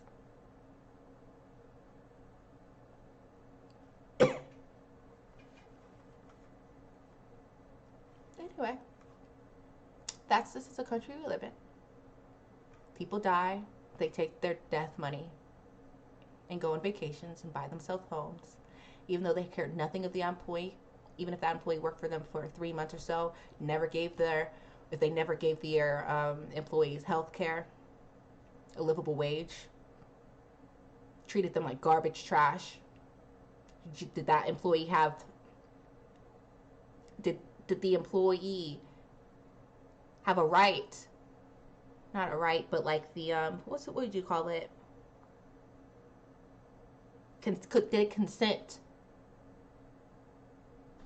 for them to make money off of them?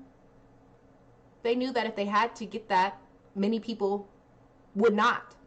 I can imagine rank and file workers of these big companies saying, yeah, sure, I'll let you make money off of my life, even though you have no insurable, like, you don't care at all, and I get nothing for it. Of course you can just do that, and they are doing it, they're being slick and sneaky for a reason. It's disgusting, despicable, because they know most people would say no, because they don't deserve any of it.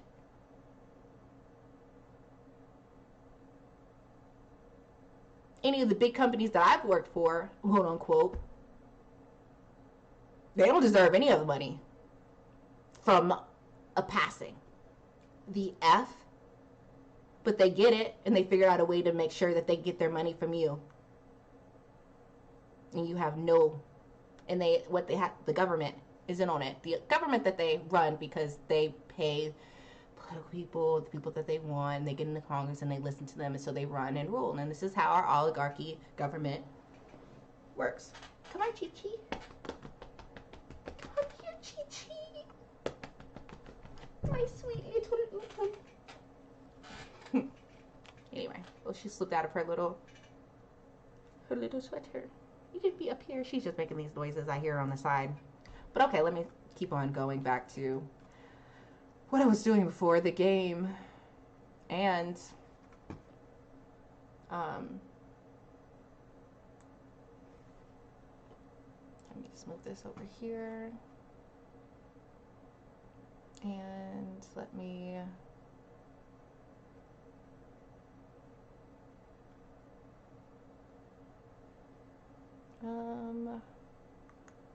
switch over the window. politically because people were so happy when I did get out. But I said, so we went in, we could get it for 39 million, which is what China, not 500 million, which is what we were stupidly paying. And they said, we can make a deal. We want you to go in. We can make a deal. Okay, and I decided not to do it. We could have had it for 39. We could have had it for the same as China. And they decide now to go back into the World Health Organization and pay 500 million. What the hell is wrong with that? No, this is just emblematic. It's a tremendous amount of money, but compared to trillions, it's not, but it's a tremendous amount of money. Why? That was it too. I wanted to pause it on here. It makes sense. I mean, just coming from a Republican, people who are cool with Trump, they believe him, whatever. To hear it wouldn't make sense. Why would America be paying so much more money? Well, he's not answering. The reason why is because of influence and power. You pay the most, you have the most control over what's being done in those organizations, which is why America pays these other countries, and they pay exorbitant amounts of money into these organizations in comparison to other countries, is because the power. They want more power. So that answers that. But just if you're not thinking about it from a power perspective, and you're just thinking, oh, the price is there because it has to do with the amount of people and the GDP of the country or whatever, looking at it and seeing a country like China, who their GDP has risen, or I think decently, yeah, it's risen a lot. I'm not sure if it hasn't passed the U.S. yet, I don't think. High GDP and a lot of people, right? Over 1 billion people. U.S. doesn't have that many. You would think, why would that? It's a logical question. Why are we paying more? If you're wanting to just, do better with the budget, if you're just looking at it from a budget standpoint and not like a place of power using, that's why you're spending that much money, then you would say, hey, why are we paying that much? And so I could see people who are, basically conservative or whatnot, could see this move that Trump did as something that would be good. So I mean, I can hear that. Like, hey, you were trying to say, okay, I don't think he finished, but you'll hear him say what he did or what's currently happening. And this, allegedly, we got back in and are paying that same amount. It doesn't make sense, because if we can pay 500 million to them, why did we have to sit there and beg for $2,000? Why are we begging for $15 minimum wage? It should have already been there. But they knew that as long as they continue to keep it the same number, and they didn't train us to think that it would ever go up, that when it doesn't happen, it just stays the same. You're just like, okay, well, it has been the same. I don't know. It's just weird mind games. Our country is just a whole trip run by sociopaths. But anyway, that's all that to say. It's annoying to hear. Just the amount of money is just.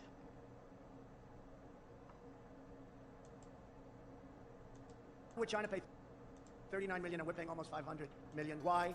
So we could have made the same deal that China had, 39 million, and they just say, we're going back in. We're going back into the World Health Organization. They go back in, they pay 500. It is so sad.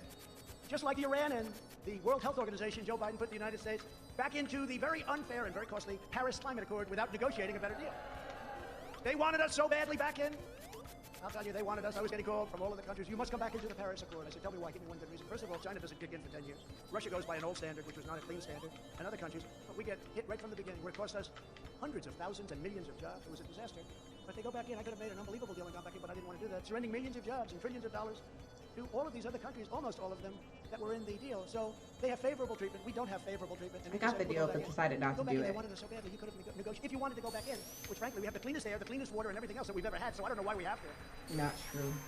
And what good does it do when we're clean, but China's not, and Russia's not, and India's not? So they're pouring fumes. The world is actually a small piece of the universe, right? They're pouring fumes, and we're trying to protect everything and building products for 3 times more than is necessary. No, they could have made a great deal. If they were going to go back in, that's fine. But they could have made a great deal instead of just say, we're back in. These people. And in one of his first official acts, which was incredible, because again, he talked about energy. He never said he was going to do this. He can't. Anyway, because all the deregulations, I would not say that it's the cleanest it has ever been in comparison.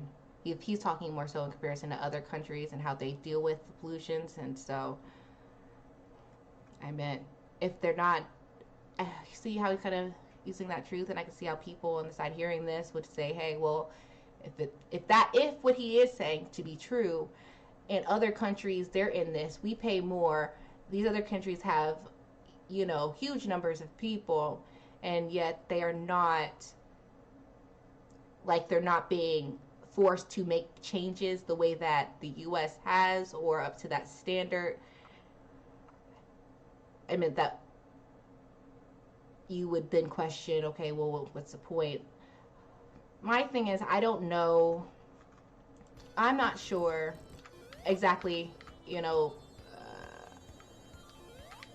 what all they'd have to do. What does the World Health Organization require of its people who are involved? What are their goals?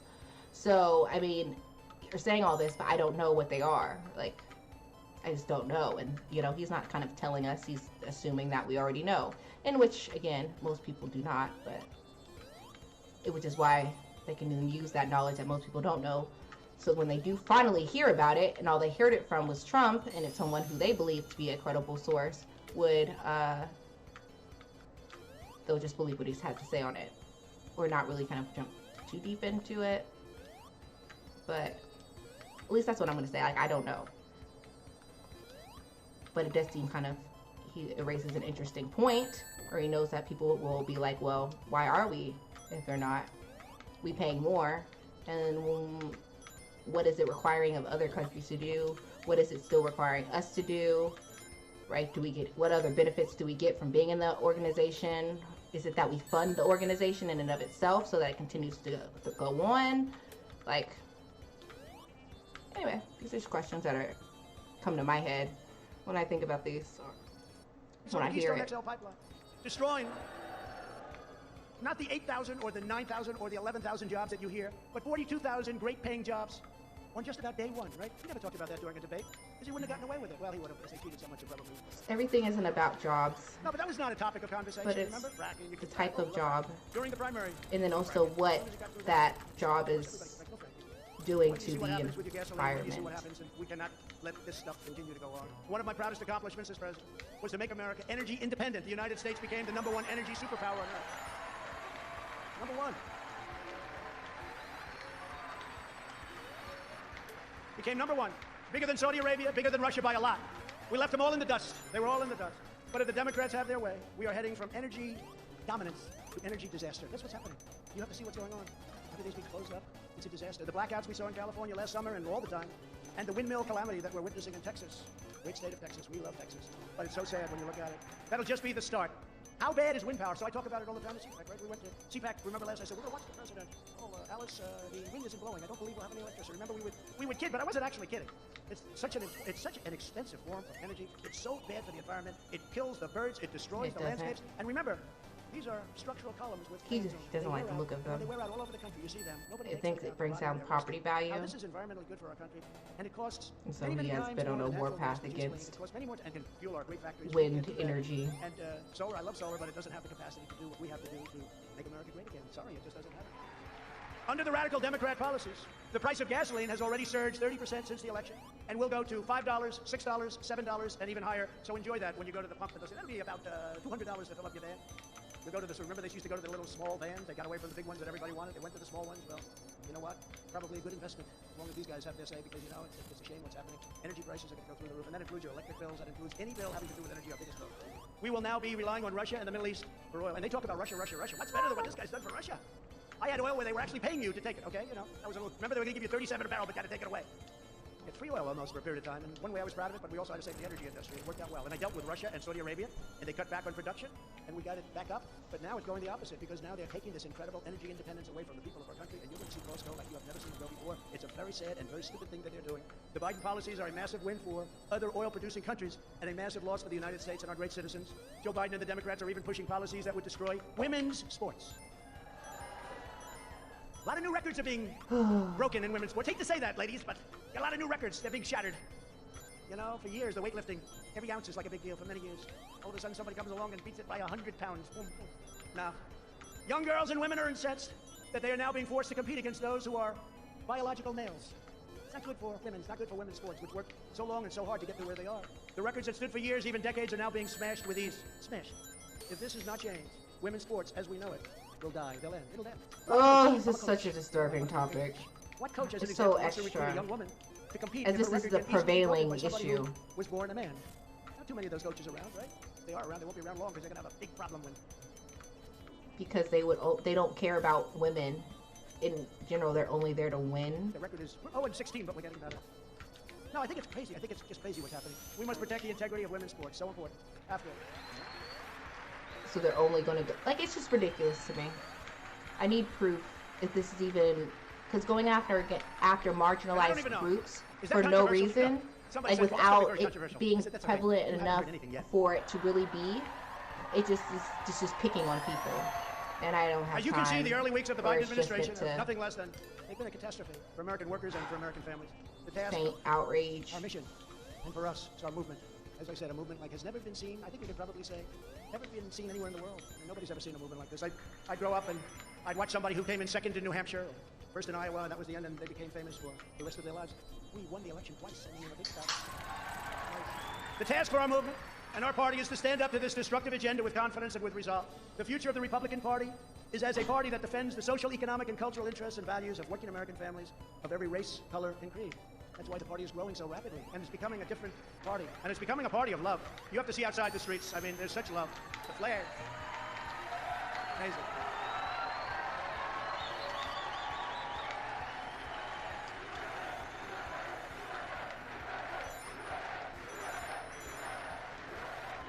That's right. No, it's a party that's incredible. The people, the spirit. And there are, as you probably heard a little while ago, I mean, there's more spirit now than there's ever been, including even before the election. More spirit now than we've ever seen, because people are seeing how bad it can be. And again, oh my gosh. what he did to get the word out has been incredible.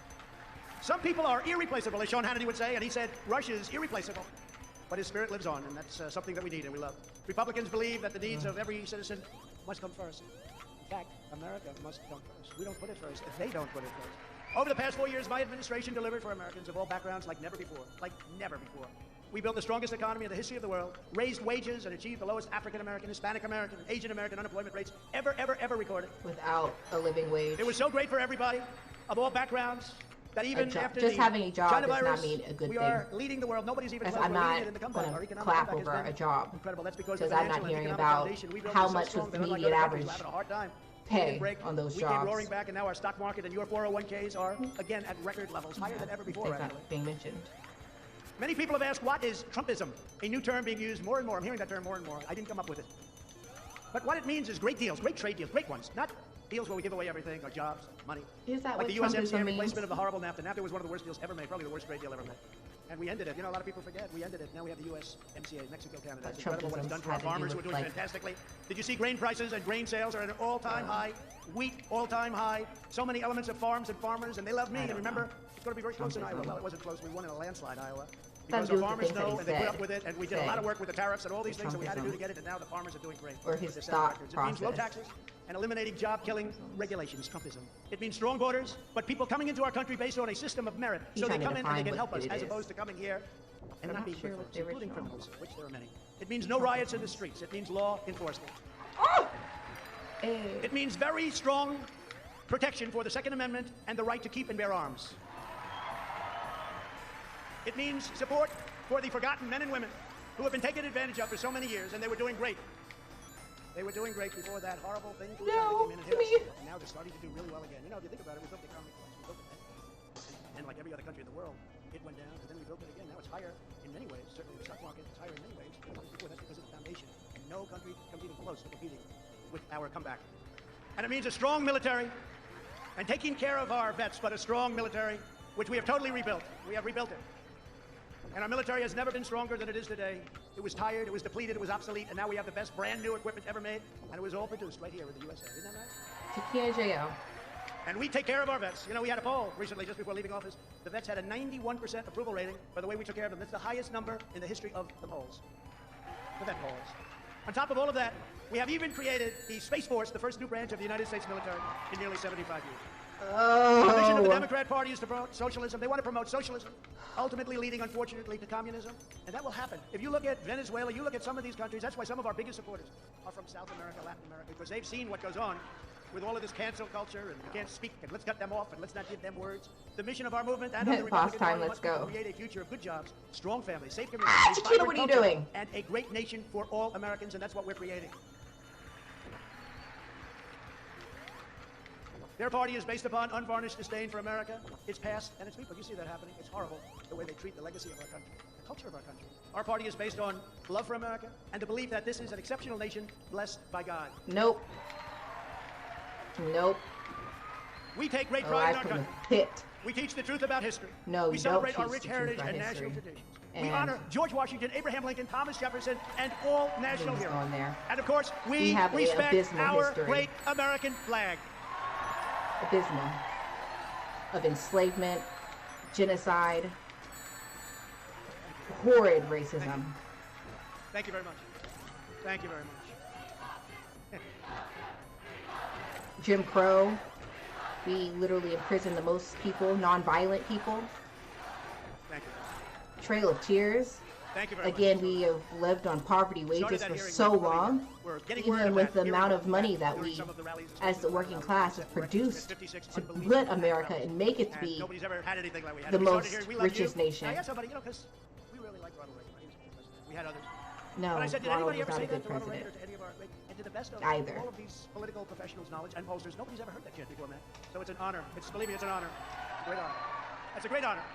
20-year You know, when you think about, wars. we love you. You're saying that about, I hate to say it. Am I a politician? I don't know. Maybe I hate to admit it, but that's really, it's an honor that you would say it. We believe in patriotic education and strongly oppose the radical indoctrination of America's youth. It's horrible. Oh, me telling the truth. We are committed to defending means innocent life holding and to upholding the Judeo-Christian elites values accountable. of our founders and of our founding. founding oligarchs, founding slave masters. We embrace free thought. We stand up to political not free correctness. thought, And we then reject you don't left-wing wanna hear lunacy, and in particular, actual we truth. reject cancel culture. But they'll take over the words. They'll say things We like know that free the rule of thought law is and the ultimate literally safeguard. not And we free affirm that the thinking. Constitution means exactly what it says, They like as stay in the little written. prison As of- written. They want to change You it. agree They in want to change it. They want to everything. get rid of it, frankly. We believe in want law and no order, and we believe accountability. that the men and women of law enforcement are heroes who truly deserve our absolute support. We don't defund the police. And We are even not questioning defunding. the U.S. is... We believe in standing up to Ugh. China, shutting down outsourcing, bringing back our factories and supply chains, and ensuring that America, not China, dominates the future of the world. That's what's going to happen. And by the way, we took in hundreds of billions of dollars from China. During my administration, hundreds of it. They never gave us 10 cents. It was a one-way street. We took in hundreds of billions. And during negotiations, they would say, look, the one thing, we don't want any more of these tariffs, Those tariffs, we took in so much money. And what happened is they became competitive. So what happened with people, they wouldn't go to China. They'd build a lot of it back in our country. They would make it here instead. And in addition to that, we were taking in billions and billions and billions of dollars from China. But in all fairness to China, we made a trade deal with them. This was prior to COVID. Once COVID happened, I no longer care so much about a trade deal, because what happened with that was just disgraceful.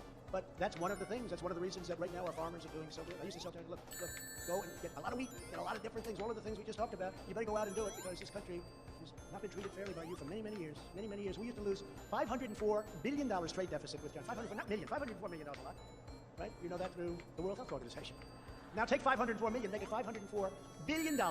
We have deficits with China. It was absolutely insane. It was to keep going. It's amazing that you still have a country left. The people that did this to our country, they should be ashamed of themselves. They should be ashamed of themselves. Companies that leave America to create jobs in China and other countries that have ripped us off for years should not be rewarded. They should be tariffed, fined, and punished. They should not be rewarded. And that's what the Biden administration, is doing. But of course, as you know, they have a very close personal relationship with China. So I don't expect much to happen. It's a shame, because it really is a threat. It's a tremendous economic threat. And thank God we've rebuilt our military, but it's a tremendous economic threat. Never forget it. These are the convictions that define our movement today and must define the Republican Party in the years ahead. Very simple. It's really quite simple, isn't it? Another one of the most urgent issues facing the Republican Party is that of ensuring fair, honest, and secure elections.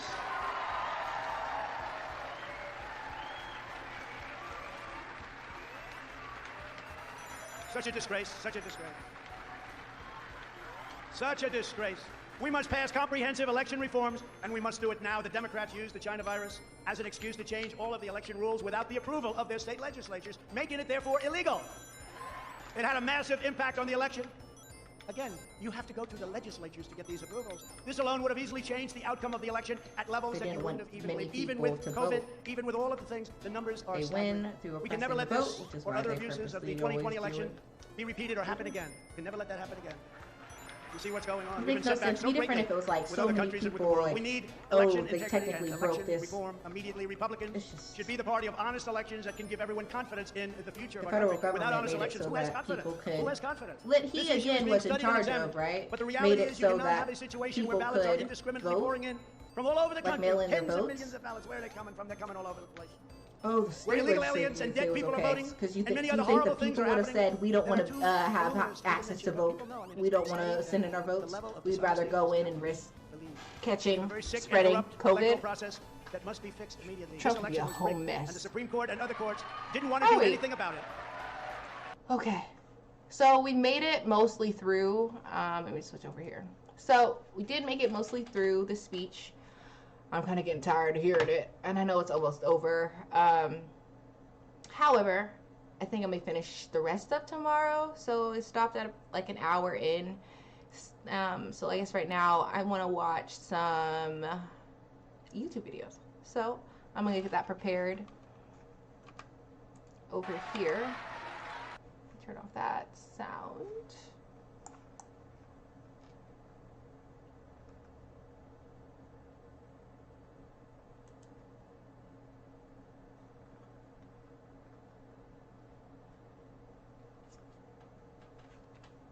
Okay, so let me look.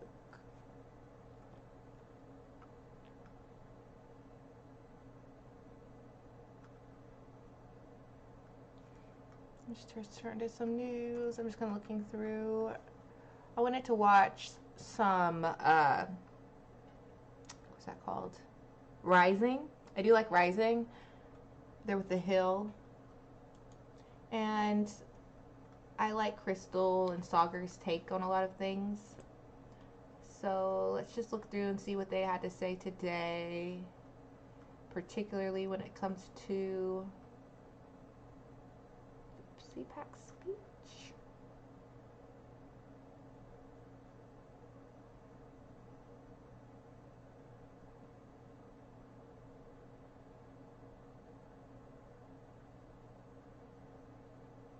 Oh, yeah. Let's see.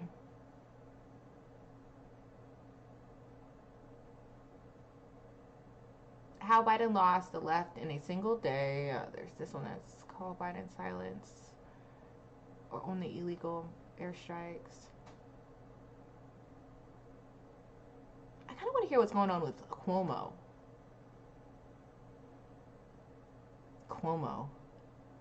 Like last Friday, did I go off on Cuomo on the stream about Cuomo?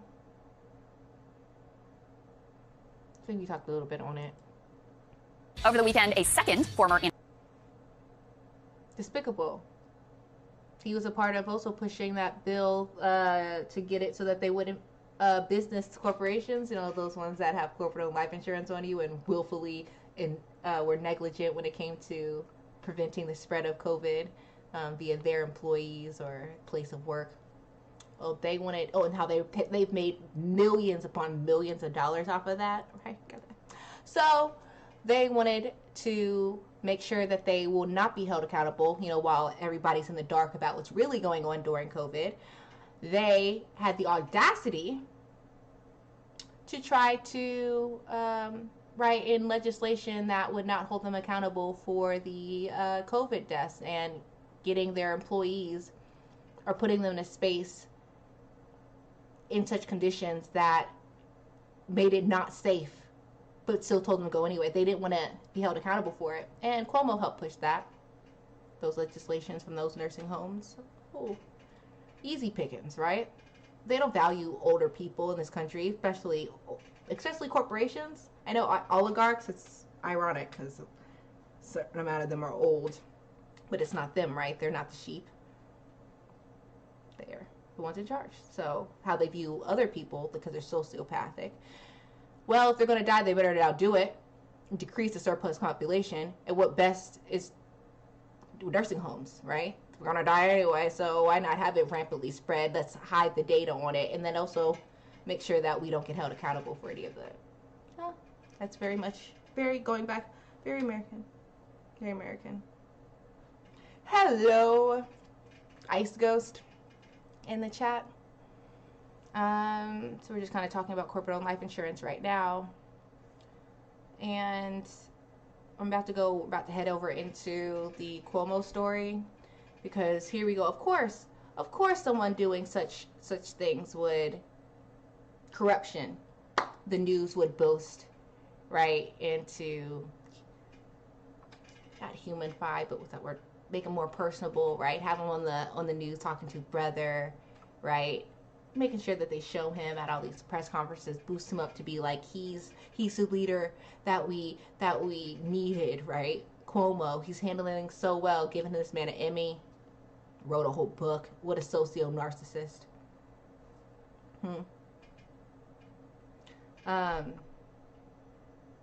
Yeah. So let's hear about it. And now here goes sexual harassment allegations. Doesn't surprise me. We're gonna go into it. Y'all, I feel like y'all can see these little hairs on my forehead. I try to get them. Ooh. Need like next time use like hairspray. Anyway, let me switch over this window. If you're freaking out, what are you freaking out about? Let me just switch this over here. I think this one, yeah. Andrew Cuomo aide accused him of sexual harassment, saying he allegedly asked personal questions about her sex life last spring. So President and founder of Solidarity Strategies, author of Tio Bernie, former senior advisor to the Sanders campaign, Chuck Rocha, and White House reporter for Real Clear Politics, Phil Wegman, join us now to discuss. Chuck, let me start with you. One of the most remarkable things in American politics happened. Governor Cuomo actually apologized for his conduct. According to some of the people I know who cover him, said it was one of the first times they've ever seen him be publicly contrite in any way. Of course, he says that she misunderstood the situation, but this is the second former aide in order to come out and accuse him. Many people in the New York Democratic Party coming out and even calling for him outright to resign. This seems like an actual political crisis for him on top of the nursing home situation. Just lay out how you see how this is going to play out for him. Well, first of all, people at home need to understand that New York is way different than lots of politics and lots of states because it's so big. When you talk about Democrat in New York, it means so many things. You have so many different factions of those Democrats, right? So you need to understand when you see Democrat comes out against Cuomo, let's keep in mind, this is a crisis. He's in trouble. That's why you saw him do the apologies. And this seems like from the outside looking in, lots of real things here that should be addressed very, very seriously. But just know that these New York politics, you have 4 or 5 wings of even the progressive caucus. You have lots of middle-of-the-road Democrats. And then you have Democrats in New York who act just like Republicans as far as I'm concerned. So watch who you see saying what, because a lot of them would love to just take him down all the way around. And there's a lot of progressives that I've been around most of my political career who can't stand him just because of his policy and what he's done being a corporate Democrat. Leave that to the side. You actually probably have something here with all of these real allegations and what I've been listening to that sound very credible. Again, everyone should have a voice. Everybody should be heard. And again, a powerful white man being surprised when he has to apologize. You should just think about all of that as you're doing your crisis communication and taking in all this information this week. Yeah, and let's just be clear about how far this apology went. It was like, oh, I like to tease people, and maybe I'm sorry if they took it the wrong way. It was that flavor of apology, just so we're clear about this. But Phil, to that point, I mean, part of the thing with Cuomo here is, as Chuck points out, within New York politics, like there is no love lost between these different factions in the Democratic Party, in part because Cuomo teamed up with Republicans to block the Democratic Senate majority. So there's bad blood there already. Plus, he's a known bully. Plus, apparently, some of this behavior was sort of viewed and discussed widely with him before. But, he really seems to be facing quite a crisis here. Attorney General Letitia James, her office is going to be conducting an independent investigation of these specific allegations. That's on top of the investigation she had already done that revealed all of the excess nursing home deaths that he and his administration had actively covered up. It seems like there is real blood in the water here, and he may well be actually in trouble in terms of keeping his seat. And the most pathetic thing about that apology is that he tried to write it off as if it was just a bad Jim and Pam office moment, as if his jokes didn't land because it's totally appropriate to ask a young woman if she wants to play strip poker or if she sleeps with older men when you're her boss. I mean, the real damning thing here from a governance standpoint, on top of the fact that he's a complete, he is allegedly a creep, is that, was this happening during sessions where he was writing his book, or was this happening when he was trying to hide COVID death data? We need to figure out, what was this guy doing when he was being lionized by the press? I think that the larger question here is, you said a second ago that there's blood in the water, and can Cuomo survive a Me Too moment after being, propped up as this huge COVID warrior? I don't think right now that he can. Both his handling of the pandemic and now the fact that allegedly he's a total creep, I think that should likely end his political career. Phil, let me follow up with you on this, which is because you cover this from the media. I mean, this is where I'm curious about how has the media love affair with Cuomo actually broken? As in, yes, CNN has now rebanned Chris Cuomo from interviewing his brother after the Love Fest. Many of these people shielded him from intense criticism around the New York nursing homes when it actually mattered before the 2020 election. Has this actually pushed them in order to cover him, or do you still expect him to get a pass? Yeah, I expect the same people who are writing about Al Franken and his resurrection to say that, Andrew Cuomo should be given a second chance, that we don't have all of the information. It's going to be harder to make that case after the AG's report comes out. And by the way, she showed that she's not going to show deference. She was very aggressive with the COVID investigation. I don't think that Cuomo's going to wriggle out of this one. And it would be a shame on people in my industry if once again, we did not hold people to the same standard. And look, it's happened numerous times. I mean, maybe Andrew Cuomo goes on Morning Joe and has a 10-minute interview and sets all of this behind him, but I doubt it. Yeah, we've been covering Letitia James a lot in the show lately because not only was her office behind that investigation of the nursing home deaths, and now will be behind this independent investigation of Cuomo's appropriateness of Cuomo's actions vis-a-vis these aides, but her office also sued Amazon and a massive, allegations that Amazon had not followed protocols and laws with regard to COVID, that they had improperly fired Christian Small, someone who we've had on the show a number of times. But Chuck, it strikes me the problem for Cuomo in particular with the Me Too allegations is the people he was most adherent to was this sort of like resistance liberal set, and these are allegations that same set has expressed in the past deep concern over, and look, understandably so. So I feel like these particular allegations and revelations really hit him in the core of his support. You're right, and I'd like to remind all of you, which it won't be too big of a surprise, that there was actually discussions in the media during the Bernie Biden thing about we really need to get somebody in there. Maybe they could resign and we could put Cuomo in to be the nominee. Y'all remember that? Oh, yeah. Because I know y'all covered that, right? So it's the real thing of where my party is, right? But to your point, this is the base of his support is that Upper East Side Democratic, white, liberal, like well-read folks who are like, oh, he's okay. I see him on CNN talking to his brother, talking about how their mama misses him. I get all of that, right? Like I run campaigns for a living. I get out there and sell folks stuff all the time from politicians. Some of them I love, some of them I just have to make a living with. But at the end of the day, people want to see who you are. And this fella showed you who he is. He showed the Democrats and the progressive who he is. And it reminds me, I tell my young staff all the time, I'm like, always remember who you're stepping on, because a lot of times when it gets down later in your career, you're going to need those folks, and you should be nice to more people than you're hateful to. And this is a lesson in that. It certainly is. All right, guys, thank you for joining us. Really appreciate it. Great to see you both. Coming up, new details have emerged with the firing of a Smith College janitor. He's accused of racially profiling a student in 2018. Journalist Zed Jelani is going to discuss that story when Rising continues.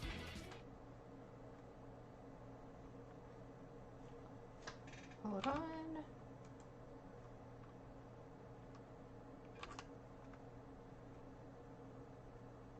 Alrighty. And then let's also let's watch something else.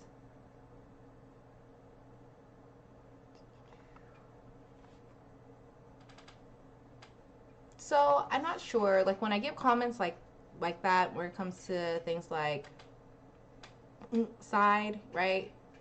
I'm not sure what can be talked about on stream because I am new to it. And also too, I'm hoping that, you know, if it is coming from a sincere place, what I would say is to, you know, there's the suit, you know, I'd, right?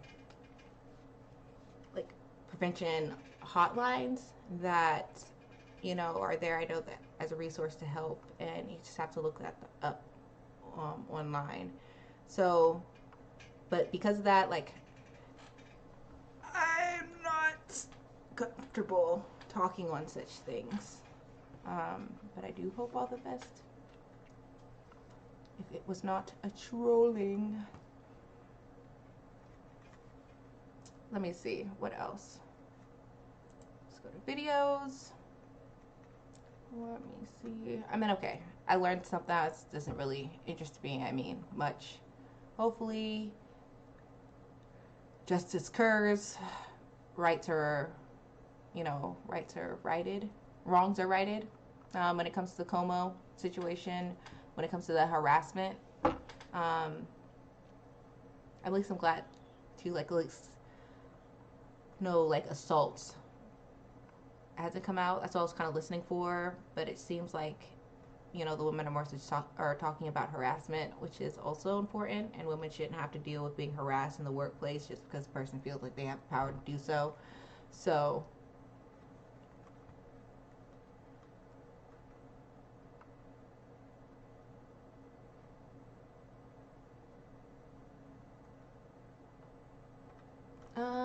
actually,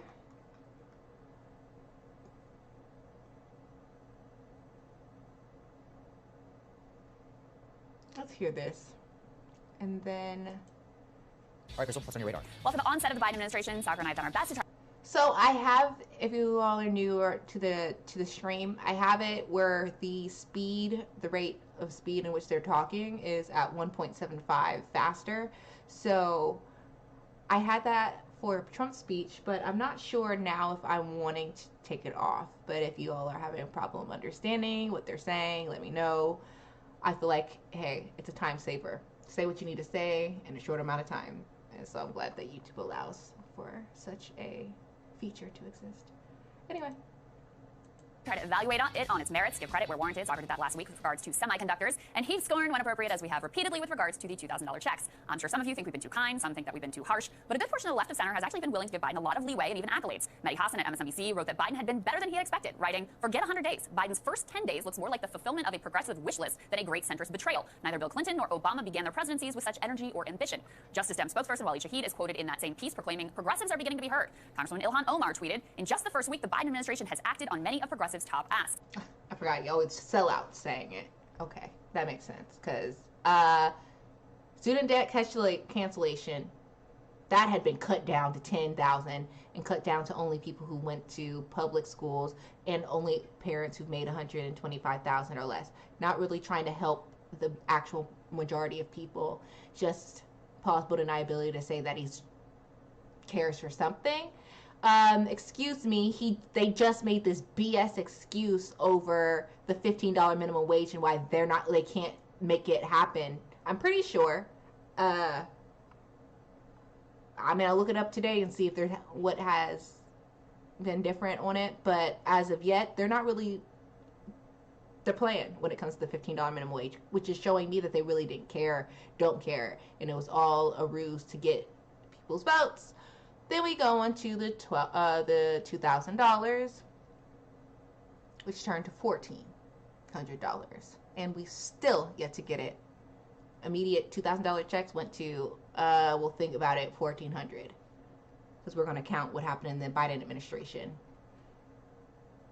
going on 3 months ago. Did? Yeah, pathetic. You know, kick rocks with all that garbage junk. Oh, he's way more progressive than I thought. If that's not the Ministry of Propaganda, Ministry of Truth is what they called it in 1984. I don't know what it is. It's manufacturing of consent. He's so great. He's so progressive. Biden is none of the above. Even with the outrageous push to confirm Neera Tanden, plenty of progressives have continued to want to see the best in Biden. The head of Justice Dems went to bat for Neera on CNN, and Elise Hogue, the head of NARAL, the progressive activist, did exactly the same thing. In other words, the left was rather splintered in their assessment of Biden's actions thus far. Well, in 24 hours, that all changed. First, we learned that an unelected functionary, that's called the Senate parliamentarian, decided that the $15 minimum wage could not be allowed into the budget reconciliation bill, and Kamala Harris would not vote to overrule this person. When Republicans received a ruling from a parliamentarian that they didn't like, they just fired that one and got a different parliamentarian without really even thinking twice about it. Democrats would actually do the same if they got a decision they didn't like, but the truth is, most establishment Democrats actually like this decision. This is what they were hoping for, because it gives them a great excuse. And there's nothing that they love more than a great excuse. What I said. Then we learned that Biden had bombed Syria without congressional authorization, just like Trump and Obama before him. Biden sent a letter to Congress with some bullshit justification that the bombs were a matter of, quote, self-defense. Don't you all feel so much safer now that Biden's made it even more difficult for the U.S. to re-enter the Iranian nuclear deal? As Will Menaker aptly pointed out, it owns that the president can attack Syria without any congressional approval, but can't do anything overwhelmingly popular like a minimum wage increase without the approval of the parliamentarian and 100 senators. Finally, as if all of that amazing imperialism and selling out the working class wasn't enough, we learned that Biden would do nothing to retaliate against MBS, even though an intelligence report confirmed what was always obvious, that he had ordered the brutal murder and dismembering of journalist Jamal Khashoggi. Now, on the trail, of course, Biden pledged to make Saudi a pariah. Put all these things together and you get a clear as day picture of the same warmongering, human rights hypocrisy, and commitment to working class annihilation. It is a picture so clear that no one with a single brain cell not corrupted by Russiagate and Trump derangement syndrome could possibly ignore it. Congresswoman Omar went from tweeting about checking off the progressive wish list to subtweeting Biden that if you don't stand for human rights when it's politically inconvenient, you don't stand for human rights. If you don't stand with workers when it's politically inconvenient, you don't stand with workers. The YouTube left all weighed in with disgust. Cenk expressed complete disgust at their failures on the minimum wage, saying, can we all agree that if Democrats can't... I mean, they can disagree. It's in their brand to disagree. That doesn't mean that do they actually care? No, but it makes sense for me. Well, there has to be a change because it's so flagrantly obvious. But what will they do? The progressives they'll talk like you so they can convince you that they care like you do or are as shocked over the outrage. Ain't tricky. You could have did something. Why are we not calling for strikes, protests over not getting the minimum wage? Not getting our $2,000 checks. These are minor things. We should be in the streets because we don't have health care. They're not pushing that though, but they'll say, oh, I can't believe it. We have to raise the minimum. Just lip service. Just lip service. Just nice things that we feel good to hear somebody else also believing too, concurring what we say. That's what their job is. So now they have to change their rhetoric. They tried for the longest to continue to be progressive and speak against it, like Biden, and also praising Biden and not saying much. Now they kind of push to do so, but that doesn't mean that their views change, that they care even more and they're going to start voting different or push. They're just going to change how they tweet. They're going to start tweeting about him. And he knew this was coming. He knew that if he does this, the progressive wings, right, their PR people will put out things that are against it because why? Their brand is to regurgitate what the populace in the country think. Why? So you get them on your side. Doesn't mean that they believe. That doesn't mean that they care. It doesn't mean that they're going to fight for you the same way. They're not. As we've seen, is to speak and to trick you into thinking that. Faint outrage. Whatever made them think that Biden was going to do it, they weren't holding him to account. When it came to force the vote, these people weren't trying to use their power. When they finally had some power, to hold Pelosi to account to make sure that the $15 minimum wage was on the floor, to make sure Medicare for all was on the floor, just to name a couple. They didn't care. They told you vote Biden, vote Biden, vote Biden, vote Biden, vote Biden, blah, blah, blah, blah. Had no concession. They were like, hey, I will support you, it says AOC, but if you want my endorsement and me to tweet out things to endorse you to my millions of followers, we're gonna need something. We're gonna need some promises kept, and note that we also have a plan if, and more than likely when, you don't do them. Oh, here, this is going to happen. They could do that. They don't. On purpose. Wake up. I know it hurts. I know it feels sad. It's upsetting to have hope in people, or the one side that you think is on your side isn't. But wake up, because that's the truth. All you're going to get is, you're going to get tweets and they're going to pull you along. Well, see, they seem to be outraged. They seem to care about $15 minimum wage. Give them a chance. Give them a chance. Incrementalism. Give it a chance. They're doing their best. I can't expect a 30-year-old person, a 31-year-old to do anything in power. Then I'm thinking, if you think that, if a 31-year-old can't get what needs to be done, then get her out. I don't care about your age. We're not using age as a thing. I saw I read a tweet earlier today. It was just annoying and frustrating. When did age matter? To rally in getting change done. And we see people like the Fred Hamptons, 21. But we'll give excuse. Oh, AOC, she's doing her best. She's doing this. And not saying that there isn't good that come from it, that it's not waking people up or people aren't learning more. But don't just use that truth and that knowledge to manipulate people and getting them to think that you're for or supporting things that are detrimental to their life, or like things that would be not detrimental, because that sounds negative, but like if these things don't happen, it's detrimental to their lives, right? But these policies that would very much improve their life and get them to a place where you don't have to worry, right, about if you have to go to the doctor. You don't have to worry, like you can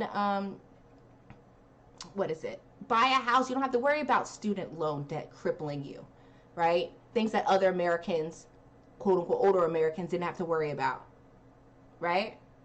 Like those type of issues, having a livable wage, are so important to people. And I just find it so disgusting and so sick when you see these politicians just hop on the bandwagons knowing how vital and important it is, just to throw it back in their faces like they care, and then giving you nothing for it but excuses. And say, still hold on, still believe we're going to do something. Give me a break. We're out of it. Like, how much more time do we need for it to prove that you're worth it? Other than hot air as a distraction tool. Here I am. It's upsetting with Jake. Had everybody vote for Biden. Oh, Trump, Biden. Here we go. We're listening to this now about he's illegal bombings, refusing to do the little progressive stuff that he said he wanted to do, pushing for near Tandon. Jokes. That's why I love F with Crystal, because call it out. I can't wait to finish. Call it out. It's so evident now. People are this, like, if they don't want to take it in, it's because there's a mental thing happening where it's so hard to accept the truth, because the truth is such a hard thing to take in. I have empathy for it, but we gotta wake up. Continuing to make excuses. Well, maybe it's because this and this. Maybe Kamala wanted to listen to the parliamentarian whose opinion is garbage. Republicans would have easily fired that man and replaced him with somebody else, like this. But when it comes to helping the people. Oh, if there was a little in between the door, if all there was a blockage from them walking into the place, I feel like the parliamentarian could be seen as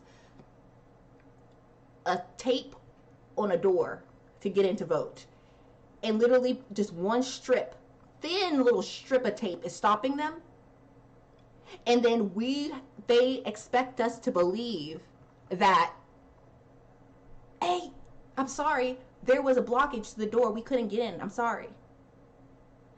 Wait, but it's a thin piece of plastic going across the door. You could just break it down. No, I'm sorry, we can't, we did all that we could. I know we've got this far, we put X amount of time into the policies, we've said this amount of stuff to our constituents, people are holding and believing in us, it will change their lives. But what are we gonna do?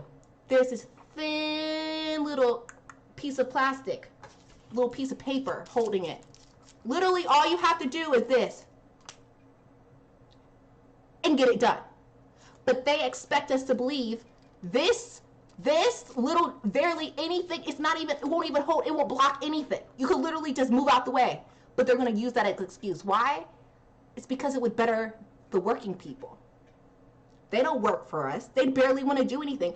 If it isn't the easiest thing, oh, do you see this little thin thing? This line? I'm sorry, y'all. You're not worth breaking this little piece of tape. You're not worth it. Sorry, you're not worth it. We're going to say that this is what held you up. We're going to blame it all on this. We all know, and you do too, that we could literally break it and walk through. We could fire the parliamentarian, but we're not. Because you're not worth it. And also the oligarchs lose money. Did you not see? The people we work for literally doubled their money in the last 10 years. Like, all the while you guys had, were kept stranglehold by that $7.25 minimum wage. The people we work for, right, who pay us, they doubled their money. And they said that they don't want to share that wealth. So, you know what we're going to do? Say that this little sheet, you're not worth breaking through. And we're going to blame it all on this. And watch all of you guys make excuses for us, say, support us anyway. You're going to Yas Queen us and say, keep fighting. Oh, darn those Republicans and that little parliamentarian. Oh, darn it. But y'all got our backs, right? Y'all aren't going to call us out for the hypocrites that we are. Y'all are still going to support us and vote for us anyway. When will we wake up? To get $15 minimum wage passed, they are complete failures. Sam Cedar called out the Biden White House saying that if we can't pass a $15 minimum wage, it's because the White House refuses to exercise its power to overrule the opinion of the Senate parliamentarian.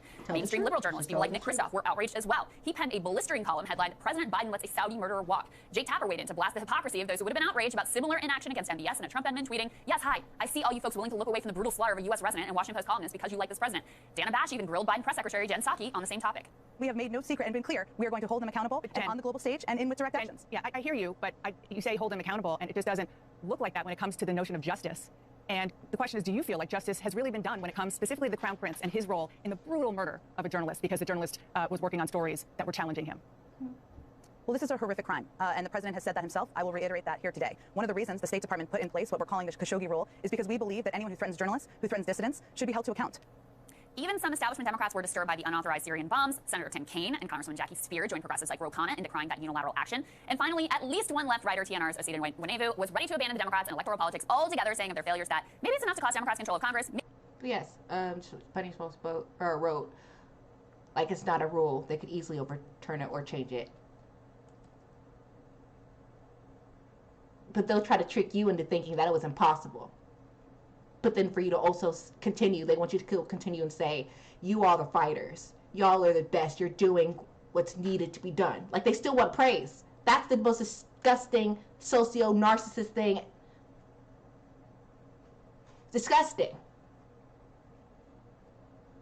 Maybe it isn't. It's not obvious that it matters. Now, I disagree. I still think electoral politics matters, but you certainly can't blame the millions upon millions of Americans who have decided it doesn't and opt out of the whole game. In any case, if you were hoping that the middling Biden executive orders and inadequate, but hey, at least it's something stimulus bill were a preview of bigger and better things, you're wrong.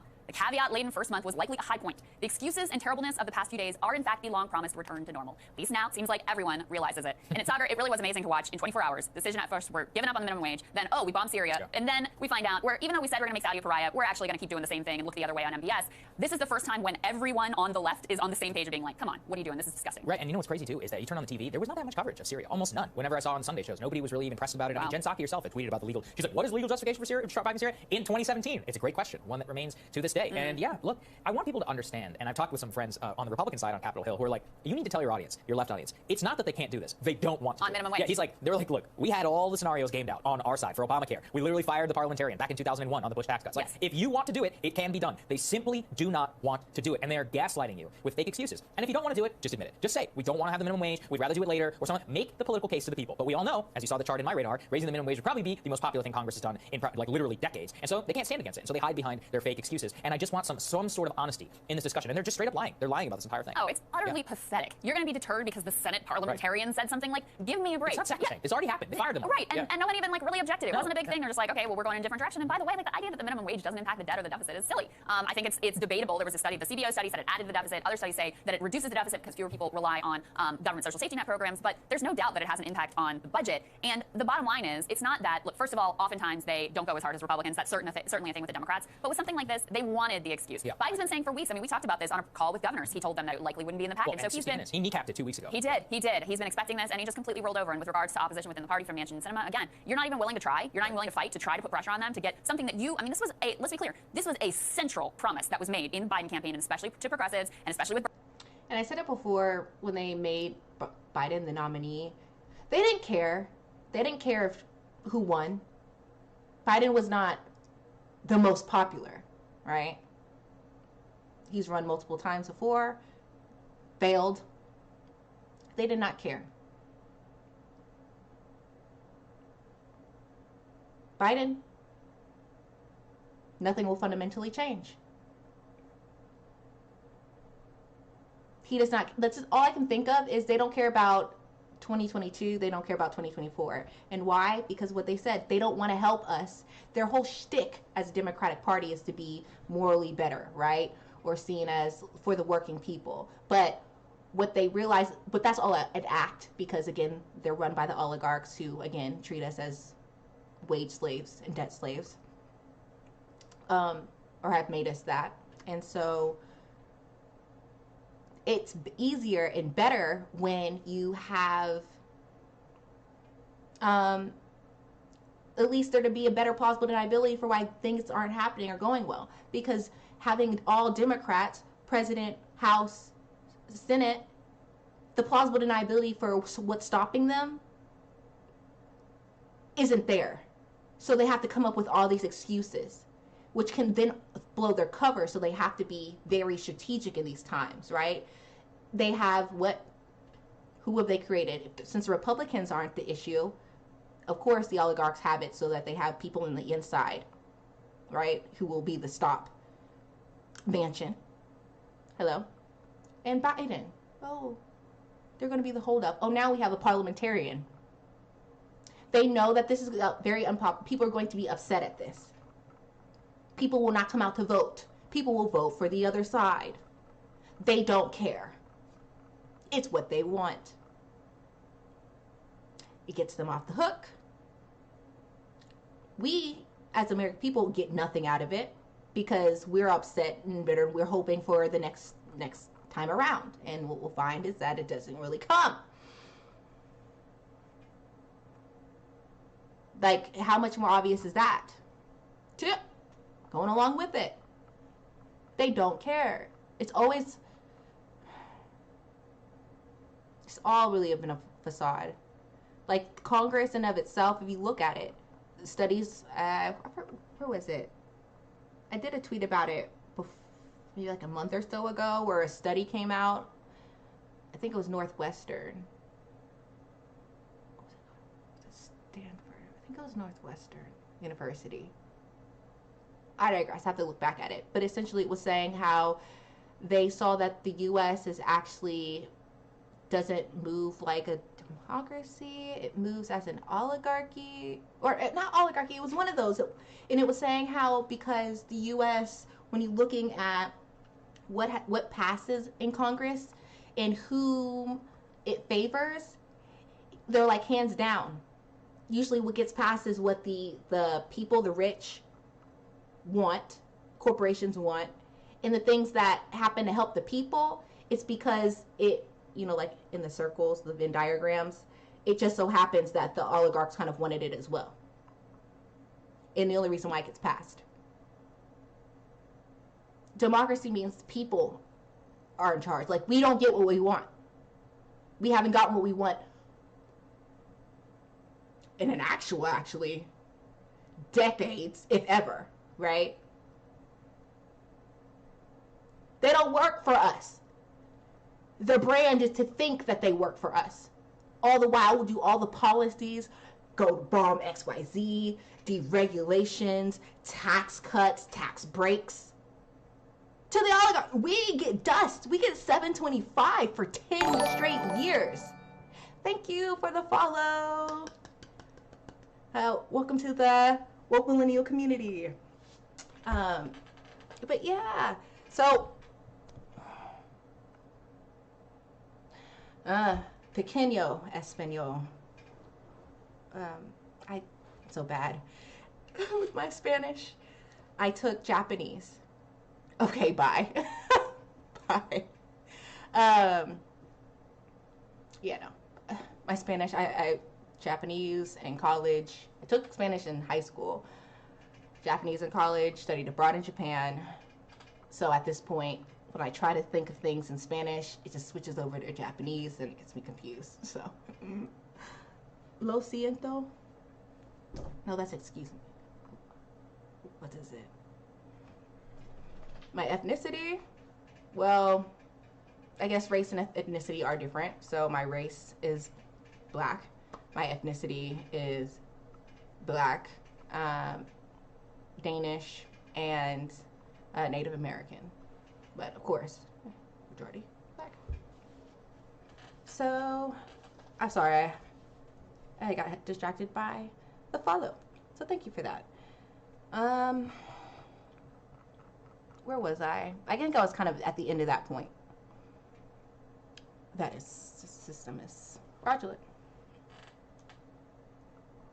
Bernie Sanders when he endorsed him. So their failure to fight, to even try on this, to just immediately roll over because of the Senate parliamentarian is utterly absurd. But yeah, that 1, 2, 3 punch of we're banning the minimum wage, we're bombing Syria. I saw someone who tweeted like, oh good, we got airstrikes before we got to check. Yes. You know, we're bombing Syria and we're looking the other way on MBS, just like every other administration before us would do. That was really a great moment. I even saw that, according to some of the State Department reporters I follow, that they didn't even ask the State Department for options in order to sanction anybody in the Saudi regime. They unilaterally decided from the beginning, this is what we're doing. So once again, they talk a big game and they do the exact. If you want to know about uniparty rule, there you got it. On Saudis and. Okay, we're gonna exit out of this. Yeah, thank you so much for the follow, guys. Our goal is to reach 50 followers, so that way we get to the affiliates level here on Twitch. Just started streaming. This is our third week in, so every follow helps and counts. And welcome to the community. So, what do you say? What are we learning about? What's the vibes?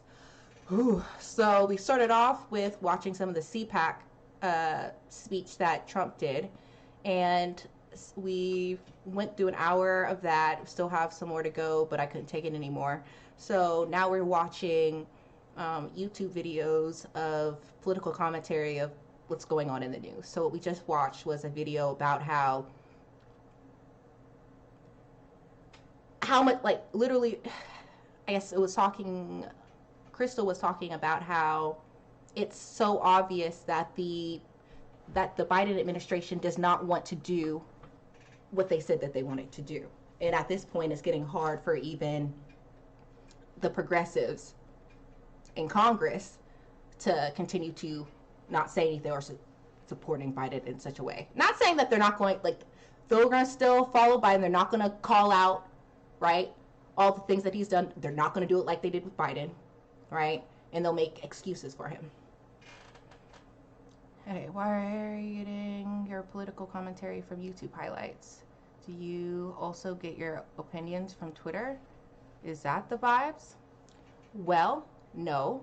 But I do like watching YouTube commentary because, especially from news sources that I do trust. And I particularly go towards progressives and what they're saying, and I do like to verify what they do say with other sources as well. So, well, what makes me trust them is that, who are these sources? Do you actually check their citations? So many questions. Do you know where the media source, the info is from? Let's go. Okay. So when it comes to the sources that I choose to listen to when it comes to my political news and political commentary, I do that based upon, one, who do they cite? Like, I don't watch, and well, I guess what I'm trying to say is, what are my criteria of making them a trustful news source? For me, they need to have sources, right? Their sources need to be verified upon other news platforms, so not just only one source is saying this. Are there other news sources that are also saying the same thing that can verify it? Also, when it comes to what they're saying, right? The interpretations of it, because I'm watching the news, reading up on news and current events, and I tend to go toward commentators that I tend to have similar views with, because they're vetted and they're most trustworthy. Then it's kind of like my little default. I can just go to, I've already pre-vetted them, I've watched them, I hold them to account. When these platforms do say things that are contrary, or I'm not saying the evidence, I will question it, but I'm not going to say every single thing that we watch is always 100%, because it's human made, right? So there's human error there. And so what I like to do is to tell people, hey, you need to know what to look for in videos to make sure that they're not misleading. So, for example, one thing I noticed when it comes to, for example, let's say Fox News. When I remember with my mom and watching with them, straight off the bat, I don't get sources. There's no source. So you're just saying this, but you're not saying from where you got it from. And that's a big problem for me. So when you have spaces like in the Hill with, for example, with Sagar and with Crystal, you see that they show their sources right on screen, so I can just go back and look it up. Oftentimes I'll see the article reposted on Twitter, right? Again, following people who commentate, who are more leftist, things like that. Click into it there. Oh, you see it. Oh, they just commented or used an article that I had read from earlier. So you kind of see, that's kind of where I go when it comes to, or my thought process when it comes to finding political commentary. I don't know if that really helped your question. I mean, what are your views on late term abortion? The media has the quote, the media. I meant, not always. They quote journalists, and those journalists come from different backgrounds. So it kind of just boils down to credibility of the sources. Or if we didn't do that, then what's the point of anything? Just take everything in firsthand. Just turn off your computer, right? Until people don't tell you stories, right? If you have to always see it. But we need to know ways or how to spot lies or spot deception within the media. Because there are those.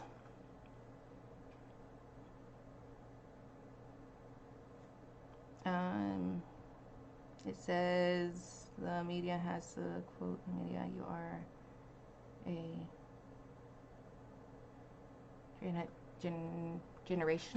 generational mind. Let's go.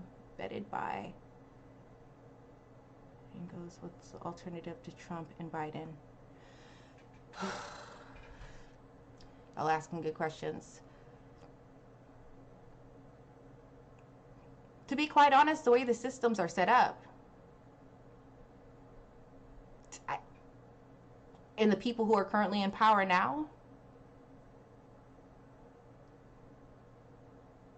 I don't know. Other than, if we're talking about my thoughts on it, I think that the Republican Party and Democratic Party are trash. And I particularly voted Green Party this last election because I didn't believe Biden was going to, again, he was going to do what he said he was going to do. And in many ways, his record has been even worse and more egregious than Trump's because he has had a 40-year time in Congress. So for me, I believe that if we're going to have any kind of change, it needs to come from grassroots. It needs to come from a new party. But people are always saying, it's impossible, which is only a self-fulfilling prophecy, because if you only tell people it's impossible, then it's going to be much harder for people to actually believe that it can be. And that's another way that, the oligarchs have kept us tied to these two systems, right? It's impossible. But how is it impossible? Oh, they're not on the ballot. Isn't there a write-in process? Like for me, when it came to when they cheated Bernie Sanders back last February, or was it March? When they cheated him, it had everybody else drop out, and then the oligarchs decided it was going to be Biden as their establishment forerunner.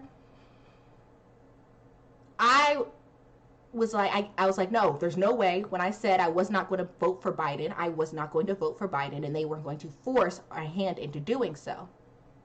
And my hopes was that there would be, could we do a mass, right, write in the vote, right?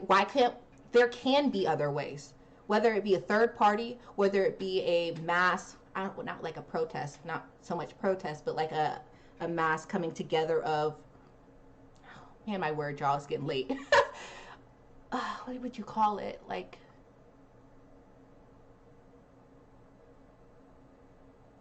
strike back, but where we all did something. There was a movement, right? Where we all said, F that, we want Medicare for all. We're going to get somebody who's going to fight for it, not someone who said no. We're going to fight for somebody who we believe to be, like when they say $15 minimum wage, you're going to do their darn best. When we say that we want to, cut emissions so that we can still have a thriving earth in 50 or so years, someone who's actually going to do it. But instead, they like to put this lie of, oh, all we had was Biden. Those were our only choices. So, I meant, is there anybody, right, like, risen up now? No, but I feel like the best people who could and would do the best for our country come from the working class. And my hope is that they're not corrupted before they get to the top, or on that path to the top.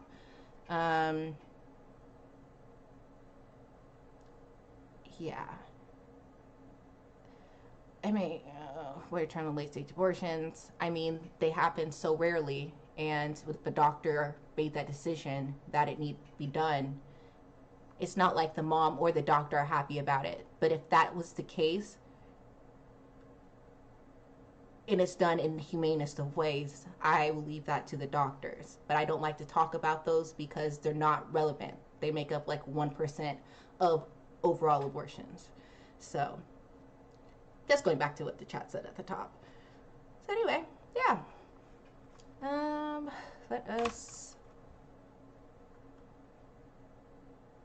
Let me see.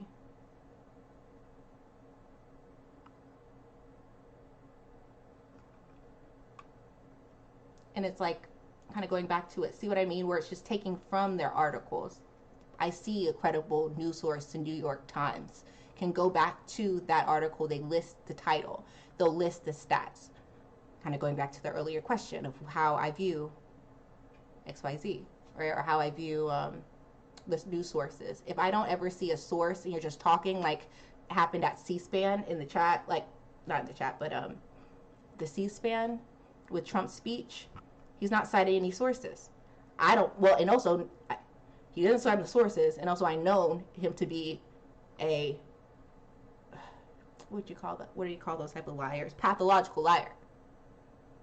Not saying that everything he says is a lie. There are truths in what he says. Liars know how to twist them, right? So that makes them look good or for their purpose or benefit. So in order to really make sure that what they're saying is true, I need there to be sources, and he doesn't provide sources. So I take what he says with a grain of salt.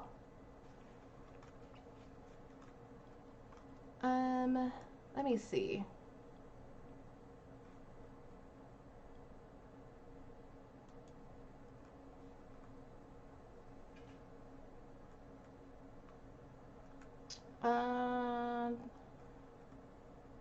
Silence, fate sealed as ember.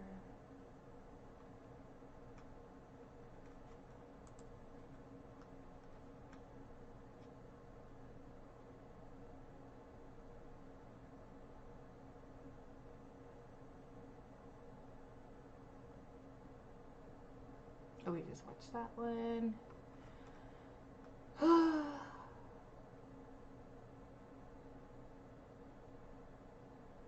Let's actually want to watch this one about what's going on with Syria. Real quick, it's not long. President Biden ordered air. Of course, yes, he ordered those airstrikes. 22 people passed away. You gotta know these things, but I kind of want to hear what the latest is on that.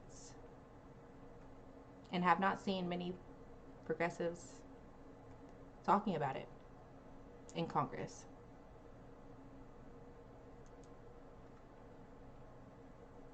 Airstrikes in eastern Syria targeting facilities they say were used by Iranian-backed militia. That move proves how failing to rejoin the Iran nuclear deal endangers U.S. national security, according to Dr. Trita Parsi. That's right. And now Iran has rejected offers of direct negotiations over the nuclear deal. You see, they're posting the sources, right? Okay, it's Wall Street Journal. It's not like from this random source. Not saying that there's not corruption in people, in these editors and XYZ, right? So also taking that into account, which I do. But here, we're getting to the facts. You can derive some, truths from these places. So, and they can be more so called out more easily too. Hey, person from the New York Times, this was wrong. You know what I mean? So there's a little bit more accountability, but also you kind of get to see where it's coming from. You can go back through it, read it through yourself, see things seem off with the article, or it's coming from a perspective in which you see that there's some bias there, some being more sentimental to the elitist. You can pick up on those things in these articles. And I'm not saying that every source or every article that you read online, not particularly this one, because I hope is that, people like the Hill and Sauger and Crystal looking through, and they do let know if they find out, hey, this person who wrote this article, there is this clear error, or lack of truth, or means to try to persuade in a negative form and not so much inform. So anyway. For now, professor at Georgetown University, author of Losing an Enemy, and executive vice president, Quincy Institute for Responsible Statecraft, Dr. Trita Parsi joins us. Deal endangers U.S. national security, according to Dr. Trita Parsi. That's right. And now Iran has rejected offers of direct negotiations over the nuclear deal. For now, professor at Georgetown University, author of Losing an Enemy, and executive vice president, Quincy Institute for Responsible Statecraft, Dr. Trita Parsi joins us now to discuss. Dr. Parsi, thanks for joining us. Give us first your analysis of these airstrikes, the ramifications of what they are. The first, as we know, conducted under the Biden administration in the broader context of U.S.-Iran policy currently. Well, I think, if we set aside the legality of it and the unconstitutionality of it, I just want to, make the point that I'm quite disappointed to see that the Democratic leadership that was very quick to condemn Trump rightly when he did these type of strikes without any congressional authorization has been rather quiet on this one. But if we set aside that for a while and just focus on the ramifications on U.S.-Iran relations, what I'm worried about is that the Trump administration is falling into, the Biden administration is falling into an old pattern of tit for tats and actually using military strikes to signal intent, etc., instead of actually moving us into proper and constructive and productive negotiations. We saw that the Iranians have now rejected, unfortunately, which I also think is a very bad decision from their end, to come and to the invitation that the Europeans had sent them. But it was not surprising, because the United States under Biden has continued Trump's maximum pressure campaign. It has not lifted any of those sanctions. It's quite interesting because Wendy Sherman, who was Obama's lead negotiator and is now going to be Biden's Deputy Secretary of State, said in 2019 that the idea that we could get the Iranians to come to the table if we didn't give some sort of a sanctions relief, in her estimation, was extremely unlikely. So I'm not entirely clear why the Biden administration has chosen to go down a path that some of its own lead thinkers believe is extremely unlikely to succeed. Yeah, well, let's talk about the issue also of legality and constitutionality. The Biden administration sent a letter to Congress saying that these airstrikes were done in self-defense. What do you make of that justification? Well, it seems difficult to be able to see it as such. It is one thing if the retaliation was against similar groups in Iraq itself that, according to the U.S., have conducted those attacks on American facilities. But to do so in Syria, which is a completely different country, the United States doesn't have an illegal justification of being there. That really stretches it, and it raises question marks as to whether we are once again going to treat the Middle East as if we can do whatever we want without any restrictions of law. And again, this is a president who did say that he's going to end the endless wars. He said that he was going to get back into the JCPA. He said that he's going to punish MBS, and we have unfortunately seen too little of those promises, if any, yet being fulfilled. Well, let me ask you this, sir, because I mean, you know some of these people. Like you said, many of them have come out against these exact policies. Does this just reveal the strength of the permanent bureaucracy in Washington in terms of the Pentagon pushing essentially the same policy that is now 3 administrations, both on Saudi Arabia and now with the Syrian airstrikes? Like, how else are we supposed to read this? I have to say, at the end of the day, habits are really difficult to break, but these habits need to be broken because the American public has made it quite clear. They want to extract themselves from the Middle East. We don't have interest there to justify this degree of military presence. It's just bringing body bags home, and it's not serving us interest, and it's certainly not making us any safer. But it seems that the politics of this needs to be changed dramatically before politicians actually will make the decisions that they have promised to make. Yeah, and finally, look, you referenced the silence from a lot of Democratic leaders on these airstrikes and the lack of justification for them when they were not so quiet when it was Donald Trump launching airstrikes. And again, that criticism was justified, just as that criticism would be justified now again. And it seems like a similar level of silence and frankly hypocrisy with regards to the total inaction on MBS. I think if it was Donald Trump saying, hey, we're not going to do anything, even though we know, even though our own intelligence report says what everybody knew was kind of obvious at the time, that he had ordered the killing dismemberment ultimately of Jamal Khashoggi, I think there would be a lot of upset among Democratic leaders and certainly outrage in the media. Certainly, and I think what the administration here did, they first raised the expectation of what they would do, and then failed to meet it because the Trump administration didn't even say that it would do this. I mean, they kept on defending MBS. The Biden administration called MBS out, said that it would take action. It's definitely very welcome that the report has been released. But if the report is then released without the proper follow-up and consequences, then what big difference has really been made here? And I found it particularly peculiar that it was the argument was being used that if these sanctions were imposed, it would cause a disruption in the relationship. Well, you give me one example in which these type of sanctions could be imposed on a major leader without it causing a major disruption. I mean, it just goes with the territory that is what would happen. So if that is the excuse, we should never use them at all, or we will end up using it only against the countries that we don't like or that we don't sell a lot of weapons to. Yeah, well, I think you identified. There it is. Great to see you, Dr. Parsi. Thank you. Appreciate it. Thank you so much for having me. Always. Next, President Biden encourages Alabama workers to participate in a union vote. We'll talk about that when Rising continues.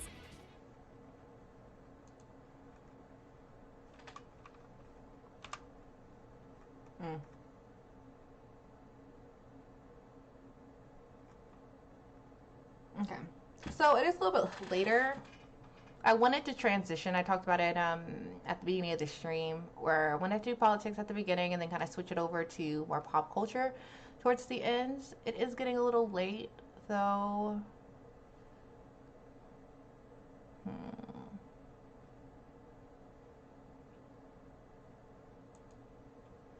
It's getting a little late. I may rewatch it. I like to watch Lovely T. Let me see her videos. Yeah, here, Lovely T. She does really good commentary and breakdowns when it comes to things like pop culture and celebrity news, and she also goes into like conspiracy theories to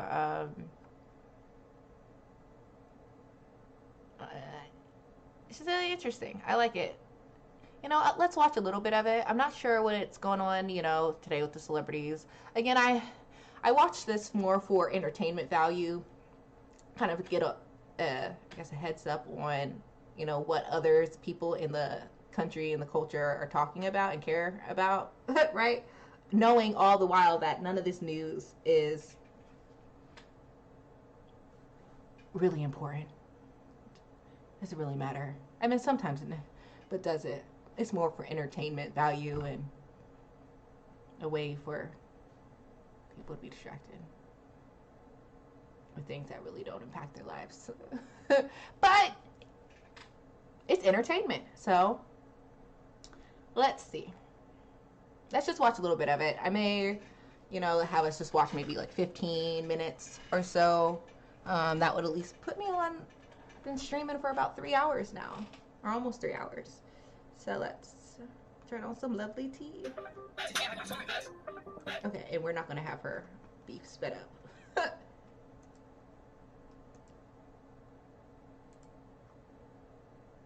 And on this stream too, we do support Black streamers, Black YouTubers, Black bloggers. Yes. Okay. Hey. Hey. Woo. Hey, you guys. I hope you guys can hear me. Hope you guys are doing good here. Let me make sure. She usually starts off with that song, and I like it. Today I got time, cuz. I'm live, honey. And if y'all like what you see, go over to YouTube and follow her. Make sure I mute this screen here. Hey, what's up, you guys? So let me, oh, God, I feel like it's been a while. First of all, hey, you guys. You changed your background. First of all, let me say thank you to everybody who came through to the Game of Thrones party yesterday. I know YouTube was on some BS with the notifications. A lot of people didn't get notified, or they got notified like, you know, last minute. So I don't know what was up with that, but to everybody who came through, thank you guys. It felt so good to just talk about just something that I just wanted to talk about for a while, and to get other opinions and thoughts, and it was just really. This is because she had just got finished watching Game of Thrones, all of it, until she had a Game of Thrones party where she talked about her views on it and things like that. So we're just going to skip past that since we're not watching it and y'all don't know what it's about. Like, it's okay when I speak out against things that make it a lot easier for people to just, you know. The problem is, it seems like people want people who just allow me to vent and cry from, you know, live streaming. I was still making some content, but y'all know usually I live stream at least, you know, once. Okay, sorry, y'all. This sounds interesting. I want to know what she's talking about. Guys, it felt so good to just talk about just something that I just wanted to talk about for a while, and to get other opinions and thoughts, and it was just really, really nice. And it honestly made me miss live streaming, because if you guys don't know, I had to take a mental break. I had to, like, straight up take a hiatus from, you know, live streaming. I was still making some content, but y'all know usually I live stream at least, you know, once a week. But I took a break because I was having straight up burnout. And I was going through a lot of stuff. Y'all like the look? Thank you. I wanted to keep the 2 braids. You know, I had my little crown on yesterday. It feels good to be in modern clothing. You know, my little princess dress is cute, but it definitely feels good to be in some modern clothing. But yeah, I was having like serious creator burnout and just going through a lot. And I just needed a break. And I just want to thank the people who just allowed me to vent and cry and just get stuff off my chest. Because y'all don't understand, YouTube is one of the most frustrating platforms out there. You know, and it's very hard. You know, people think it's easy. Like, they think anybody can come up here and run their mouth and entertain and remember stuff and have people ask you questions on the fly, and you have to be able to answer that. It's a lot of work. It's not easy. If it was easy, everybody could just get up here and live stream by themselves for an hour, for 2 hours, you know, and vice versa. And, you know, for me, I was getting so frustrated. And as a commentator, I'm seeing a lot of commentators getting burnt out. The problem is, it seems like people want you to talk about things and lend your platform, because this is what this is. This is my platform that I built, okay, with the help of my subscribers and people who genuinely support me. And it's like, people want you to use your platform and put your neck out there and risk your bag and risk your mental health. And then as soon as you say something that they don't like, they flip on you so quick. And I was just like really upset, because even though I know that a majority of the people had my back and understood where I was coming from with the whole, you know, nonsense that went on during Black History Month with the glue situation and all that stuff, you know, and for me, I'm a very in-depth person. When I do a breakdown, when I do a video, when I research something, I don't know how to half-ass it. I know it's a lot easier for people to just, you know, put out a 5-minute video, give an opinion, like, comment, and subscribe. That's not me when I do an in-depth breakdown. And so, you know, it's just kind of frustrating, because it's like people ask for my opinion, and as soon as I give my opinion and it's not what you want to hear, then I'm everything but a child of God. I'm threatened. I mean, the threats I was getting was so disgusting and just so damn ridiculous. You know, and I know a lot of that is just people who just want to run their mouth, but when they see in real life, it's all teeth. You know, but it's really frustrating because we put ourselves out there. A lot of y'all cannot do what we do. Let's keep that real. A lot of y'all don't have the balls to stand in your shit, to say your truth and say whatever comes with it, it is what it is. And we do that. And there's been so many times where I put in my brand, my everything on the line just to speak the truth, just to speak out against certain things. And it seems like it's okay when I speak out against things that benefit people, but the second I hold these same people to task, it's an issue. For instance, if I'm talking about black male celebrities and some of the you know, the fuckery that they do towards black women, oh, people are all here for that. Claps, bravo. If I talk about white people and the things that they do, oh, folks are here for that. They love to see white folks and Karens and Kens get drugged. If I talk about, you know, a gay male like James Charles and his predatory behavior, folks are here for that. But then it's like there's a segment of the population you're just not allowed to question or talk about. And I don't like that. I don't like that because I feel like I put so much of myself out there and I've spoken about things that affect all black people, Africans, African Americans, Caribbeans, all of that. But as soon as I say something that folks don't want to hear, I'm all types of Nigerian bitches. I'm not shit. But it's like, am I a Nigerian bitch when I talk about colorism and the things that affect the black community? And I talk about, you know, death and just all this stuff that I put my neck out there for over the years on YouTube. You know, that's the part that's frustrating. When I hold Nigerians accountable for things that... Okay, so I'm just going to skip past it. I'll probably on my own time go back and listen to what she has to say on this particular matter. More so because, you know, for you guys who don't know, you know, Lovely T or don't understand kind of what she's talking about, I can see how you guys are kind of like, oh, all right. Can we get to pop culture? So I'll skip forward. But I mean, it is interesting to hear kind of, or to hear how she's feeling and what she's been going through as a streamer. And she's, I think, almost at 1 million subscribers on YouTube. And she's been doing it for years. And, you know, I feel bad when, you know, she gets a lot of that kind of hate. I mean, again, I may not agree on every single thing that Lovely T talks about. We move it so that it's a better. They do. Frozen on a better here for that image. When you had Nigerian artists, that's fine. It's coming at me. Anyway, whatever. I tried to pause that on a better, please.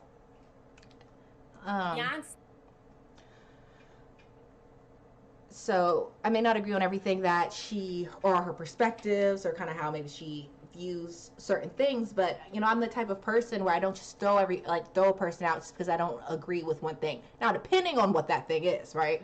But for the most part, if it's something where it's like, now, okay, I don't think that that's the case, but okay, you may think that, but I don't think that that's the case. You know, I'm cool with, right? Or I think you kind of missed the mark there, but I see that you're trying, or that you're earnest, and that you're, you know, doing your best. And when you do mess up, that you will correct yourself, where it just takes time and growth. People need time and to grow and to learn. And so I'm not here to just throw out people, right? If they say this is something that I find to be either not, I don't agree with, or whatnot. And especially if it feels like it's coming from a place of earnesty, then a place of willful, what would you call it? Deception, right? People, I notice that what you'll realize too is that on the stream I don't watch people, and I wouldn't stream people who, without a warning first, who I feel would be purposely misleading, right? Which is why I gave at the beginning of the video when it came to that CPAC talk, because I don't know, I can't vouch on all of it. The same thing is for this too. I can't vouch on everything, but you know, we can still watch it. We can still support people and be with them, even if they do, you know, mess up here or there, if you don't agree on everything fully. I guess that's what I'll say to that. Say Let me just mad skip because forward. they felt like it was Beyonce's job to come out and speak against SARS. And I said, no, it's not. Beyonce's African American, and let's stop acting like she came to Africa and pillaged all these artists and took so much from them as if nobody was. I don't like. Ooh. Sorry. Oh my gosh. Ray Crosby and her grandfather and Lori Harvey. There was nothing vulgar about these videos. It was just commentary, demonetized. These are my 2 most recent videos that I just did. Again, talking about James Charles, he's protected. I love y'all so much. I want to talk about this whole Amber Heard situation. And this is one thing I always find funny too, is that people will be like, oh, you only talk about when black men mess up or when black people mess up. Honey, just because you missed the damn video, that's on you. I'm not one of the few black creators that has kept my damn size 8 foot on Amber Heard's neck, okay? One of my very first podcasts was about Amber Heard and Johnny Depp, okay?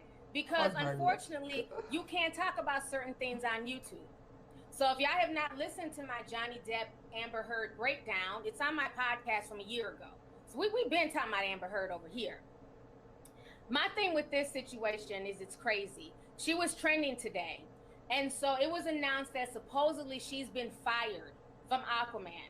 Now, y'all know I'm Team Marvel all day, okay? Team Marvel. But I think Aquaman is probably one of my favorite DC movies. I genuinely love the movie. I know some of y'all were like, y'all weren't really impressed with it. I don't know. I liked it.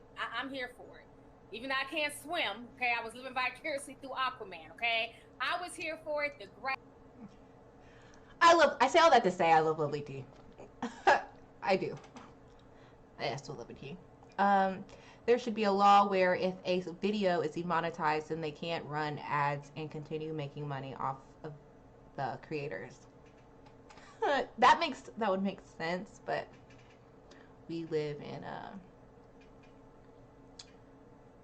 what was it? It's not corptocracy, where like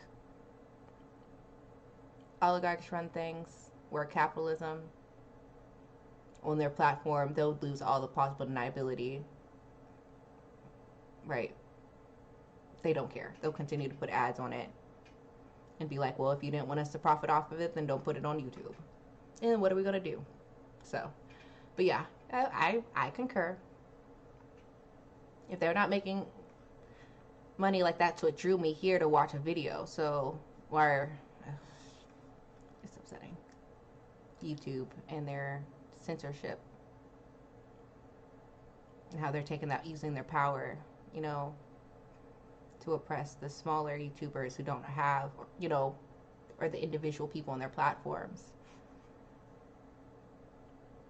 who make their living off of it. And what are you going to do? So, I feel bad about it. Oh my gosh, y'all. Graphics, I loved it. But Amber Heard has a lot of issues, okay? And one thing about me, I'm going to be fair. I've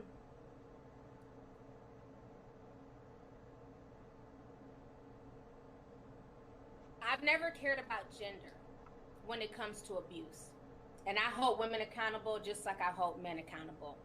I hold black folks accountable just like I hold white folks accountable. I keep the same energy, okay? Now, what I find very funny is that when the allegations came out against Johnny Depp, all the media was here for it.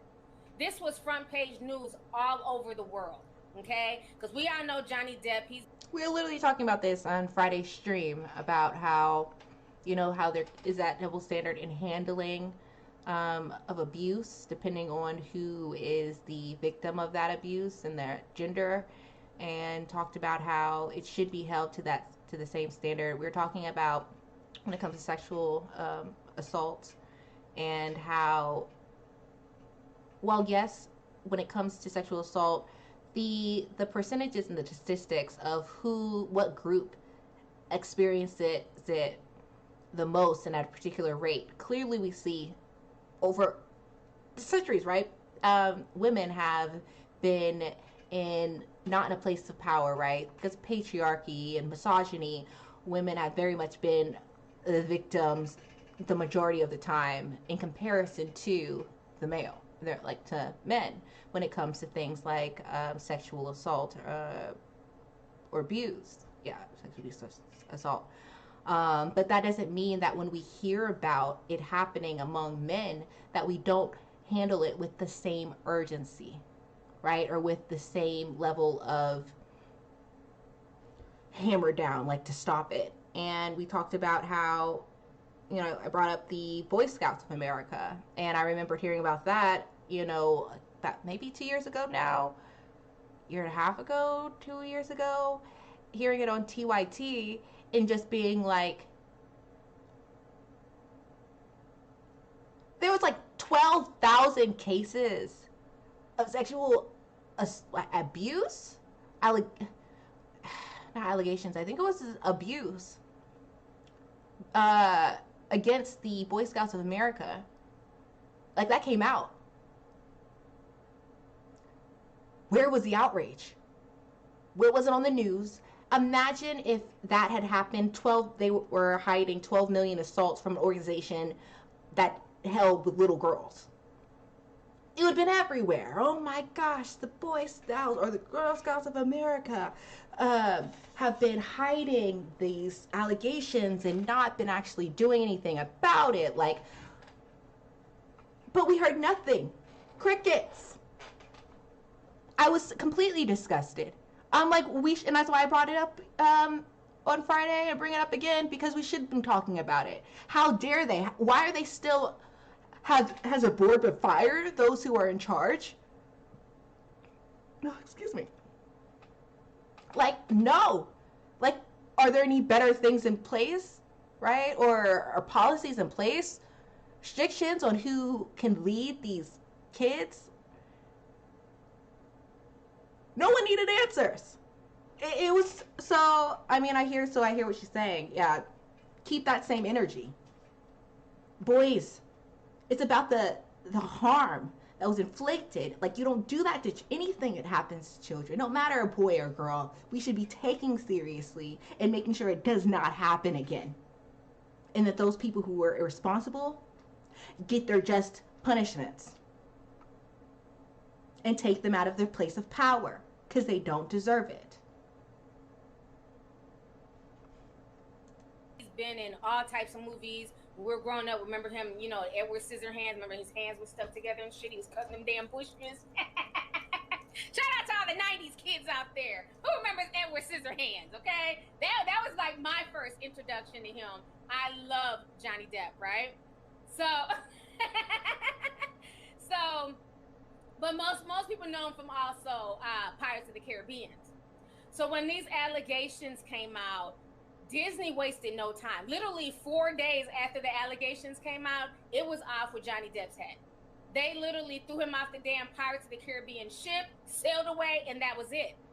So nobody ever really gave him a chance to rebuttal, you know, state what happened. It was just, she says you're guilty, you abused her, and that's the end of the story.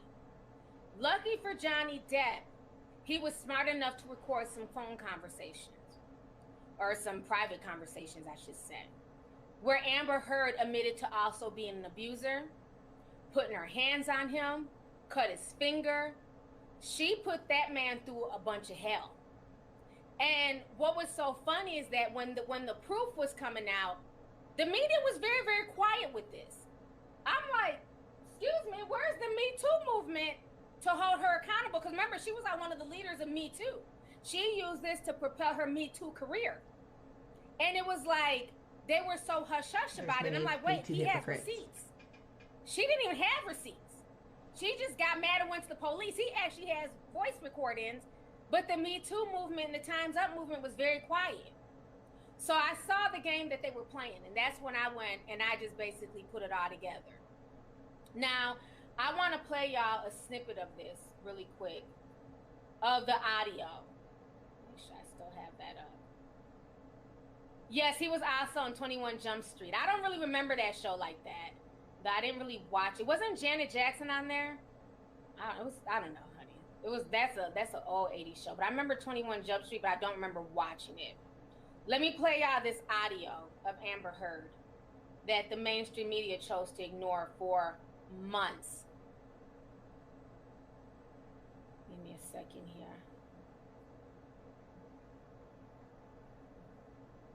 The fuck, you know, whatever. Because I just been hitting the head with the fucking corner of the door. I'm so sorry. I did not. I'm sorry. And then I stood up. And then you fucking clapped. I remember hitting you as a response to the whole thing.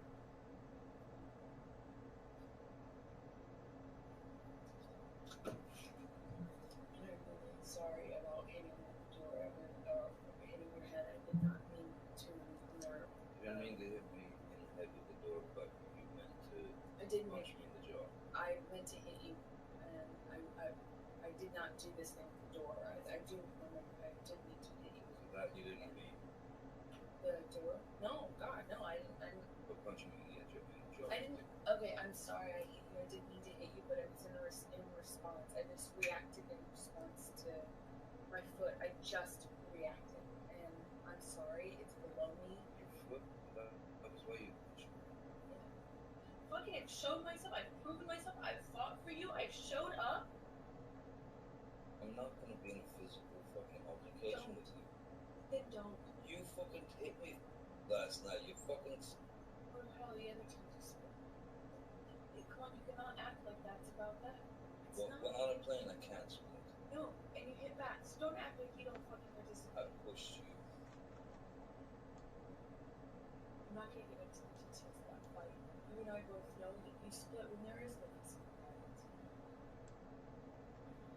We haven't really been good. It hasn't really been a safe environment, now has it? You act like you're fucking on something when I haven't, sent you this. Like, well, send it to me. Get this. It hasn't been good. It's been a little tough. You take me for granted. It's not true.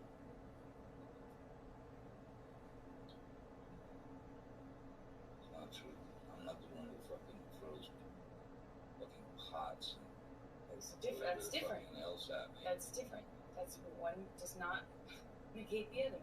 That's irrelevant. It's a complete non sequitur. Just because I throw pots and pans does not mean that you come and knock on the door. Just because there are bases does not mean that you come and knock on the door. Really, I should just let you throw. I'm not saying that. You're saying that. You're putting words in my mouth and then making non sequiturs. Giving you a situation. That's clear. Yeah. The only time I ever threw anything at you was when you fucking threw the cans at me in Australia. Why are you trying to justify who throws things based on Because whether or not you come knocking on the door? I don't Because get that why is a one fucking influences the irrational and violent fucking maneuver. How does So a one man would want to influence the get out of that area so that he doesn't get so fucking angry that he actually does pop the fucking wife. How does one inform the other? Oh man. Go home and listen to the tape. All right, y'all. Let me come back on the screen here. I saw people writing Holly Robinson Pete was on 21 Jump Street. Thank y'all for that. The show came out when I was like 5 or 6, you guys. Let me just pause that real quick.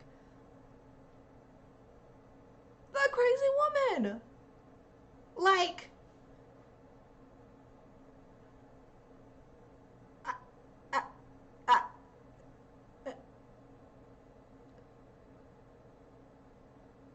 you just, sorry. I don't feel like I have words. She was like, yeah, I punched you in the face. I'm not sorry about that, but I'm sorry for hitting your head in the door.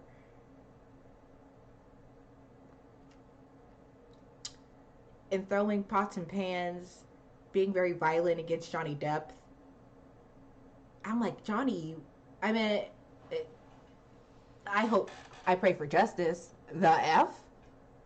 Like, is that wrong? Absolutely. It's very messed up that she, what appears to be, lied on him. And, he's lost out on deals and things like that. So, I wonder if she's saying that there's new information about her. I'm not going to remember Like, 21 Jump Street like that. That was not my era, but kudos to her. I thought it was Janet Jackson. I don't know. I knew it was a black girl on there. But funny. yeah, y'all just heard the video, the audio. Amber Heard is batshit crazy. Okay? Bruh. And she has abused him. And a lot of times people don't like to talk about female on male abuse. You know, people will try and make it seem like, well, it's a woman. She really can't abuse a man. It's not the same thing. A hit is a hit. And some women, they can hit harder than some guys. Okay, let's keep that real. So I don't believe in all that just because somebody's a woman, she should be excused or that it's okay. And so when Johnny Depp brought those receipts, the media was very, very quiet. They weren't quick to condemn her.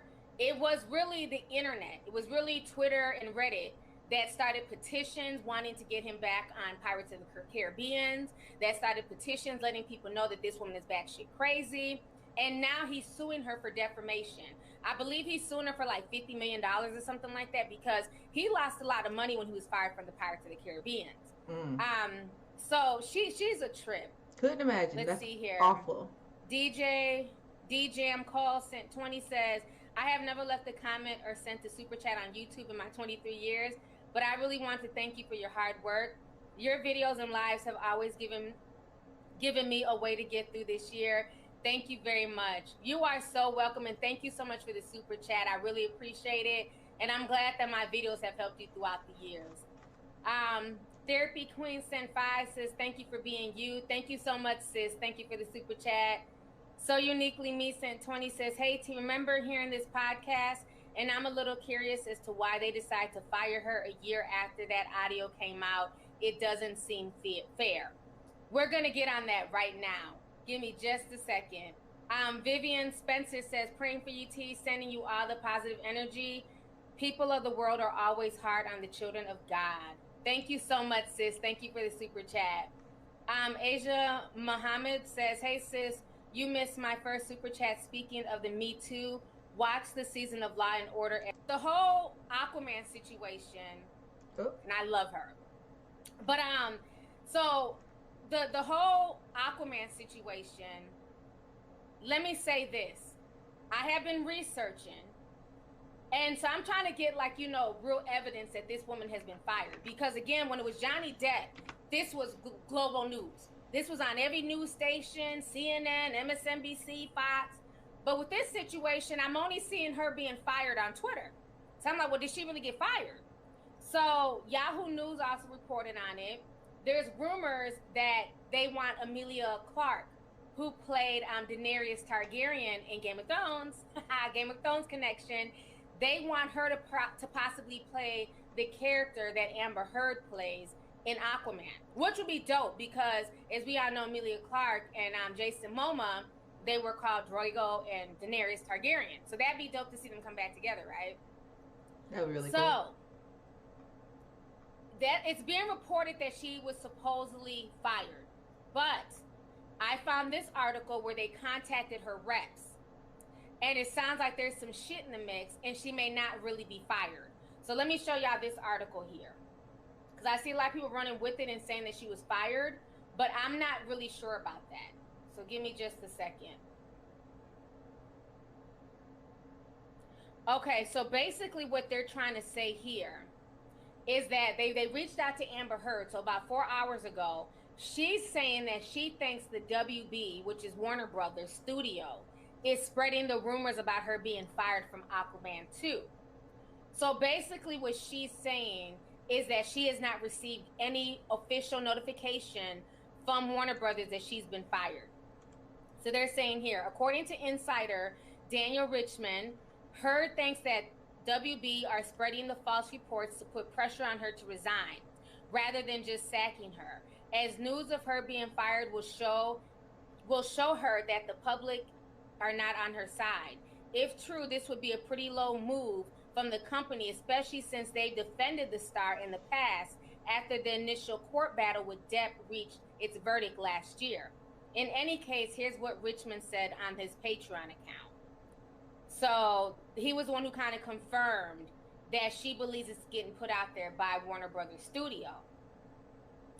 So I know a lot of people are like surprised to hear this because, like I said, I've been waiting for more legitimate news sources to really confirm that she's been fired. The only news source I'm getting is Yahoo News and Twitter. I'm not saying they're not accurate, but something ain't clean in the buttermilk. Now, what bothers me is this. Why does Warner Brother have to tiptoe around and make her uncomfortable in hopes of her resigning? But when it came to Disney, they didn't make Johnny Depp uncomfortable. They didn't send out, you know, pressure and say, hey, you wife beater, hey, you abuser. They fired him within 4 days. So I'm confused. Why can't Warner Brother do the same for her? She's been proven to be a liar. There's receipts, and right now she's going through huge defamation lawsuit. Lovely tea. And honestly, I think I will personally boycott Aquaman too. As much as I love Jason Momoa, and this is probably one of my favorite DC movies, I don't like Amber Heard. Even now, I get pissed off when I watch Aquaman because I really like the movie. And she did good. I'm not gonna hate on her. She did a damn good job in the movie. I didn't watch but Aquaman. To know her character in real life is so shitty and demonic, I don't respect that. You know, because it's one thing to want to break up with somebody. You know, relationships go through things, ups and downs. It seems like their relationship was toxic anyways. But it's another thing to go out your way to try and destroy somebody and to try and destroy their reputation, their livelihood. That's the lowest of the low, and I don't respect that. And the fact that the industry is still treating her with kitten gloves is bullshit. Even when you go onto her Instagram page, oh, she limited her comments. Oh, don't click on a picture and try and comment. Ain't no comments. She limited all her comments. She can't take the heat, but when she was blaming Johnny Depp a year ago, when she was the media darling, oh, she was here for all the Johnny Depp slander. She was here for all the sympathy, the cards, the fruit baskets. But now that her truth is being revealed, now you can't comment on her page. Because I tend to not ever comment on anybody's page like that or tell them about themselves. I just don't do that. But I was here to, I went there to go read to see what folks were saying. I'll take a screenshot quick and read some shit. I'm not going to leave a comment because I just don't do that. But yeah, when I went to her comments, I clicked on, several pictures, comments disabled. So yeah, Amber Heard is a weirdo. And, again, this is also why I have to hold Johnny Depp accountable, okay? Why he did not deserve his abuse. He did not deserve being slandered. But this is where I want men to understand that sometimes the grass is not always greener on the other side. Because for y'all who don't know, Johnny Depp was with his baby's mother for 20 years. Never one time married the baby's mother. Okay, she bore his children. He never married her. He met Amber Heard, because she's younger. Amber Heard is only 34, right? Johnny Depp, I want to say he's in his late 40s, maybe 50s. I don't know. I can't keep up. He met her, and after a few months, left his baby's mother. Look that up. He was creeping with Amber. Left the baby's mother, married Amber Heard, thinking the grass was greener on the other side. See, I'm going to speak facts, and I'm going to tell it all. And this is why a lot of times men need to be very, very careful. Because the way he left the baby's mother and... This man is 57. Whew. Looks good for 57. I'll give him that. I would not have pegged it. That would have meant... When were the Pirates of the Caribbean out? Yeah, I guess back in 2008. So that puts it 12 years ago. He would have been 45. I feel like that doesn't sound right. Hold on. No, I can do math. I just don't feel like it right now in my head. I really did pull up a calculator. Yeah, I got it right. So 45. I can do math. In 2006, I think is when the first Caribbean Pirates came out, because I was in band and we did that song. Ba-da-da-da-da-da-da. Okay,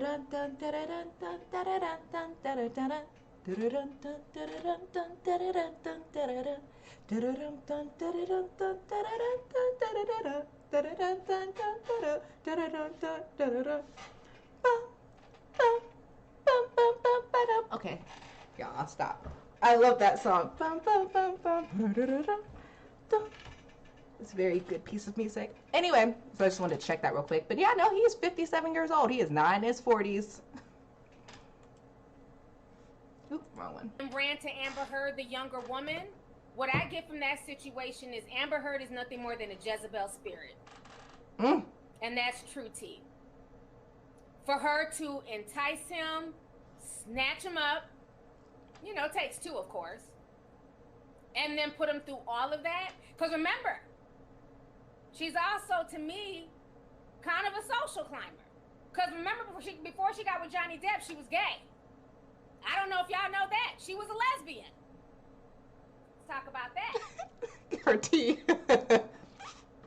All of a sudden, the A-list movie star tries to holler at her, and all of a sudden, I'm not gay no more. I am delivered. So I was very confused about their union. I said, well, damn, weren't you with your baby's mother, and aren't you gay?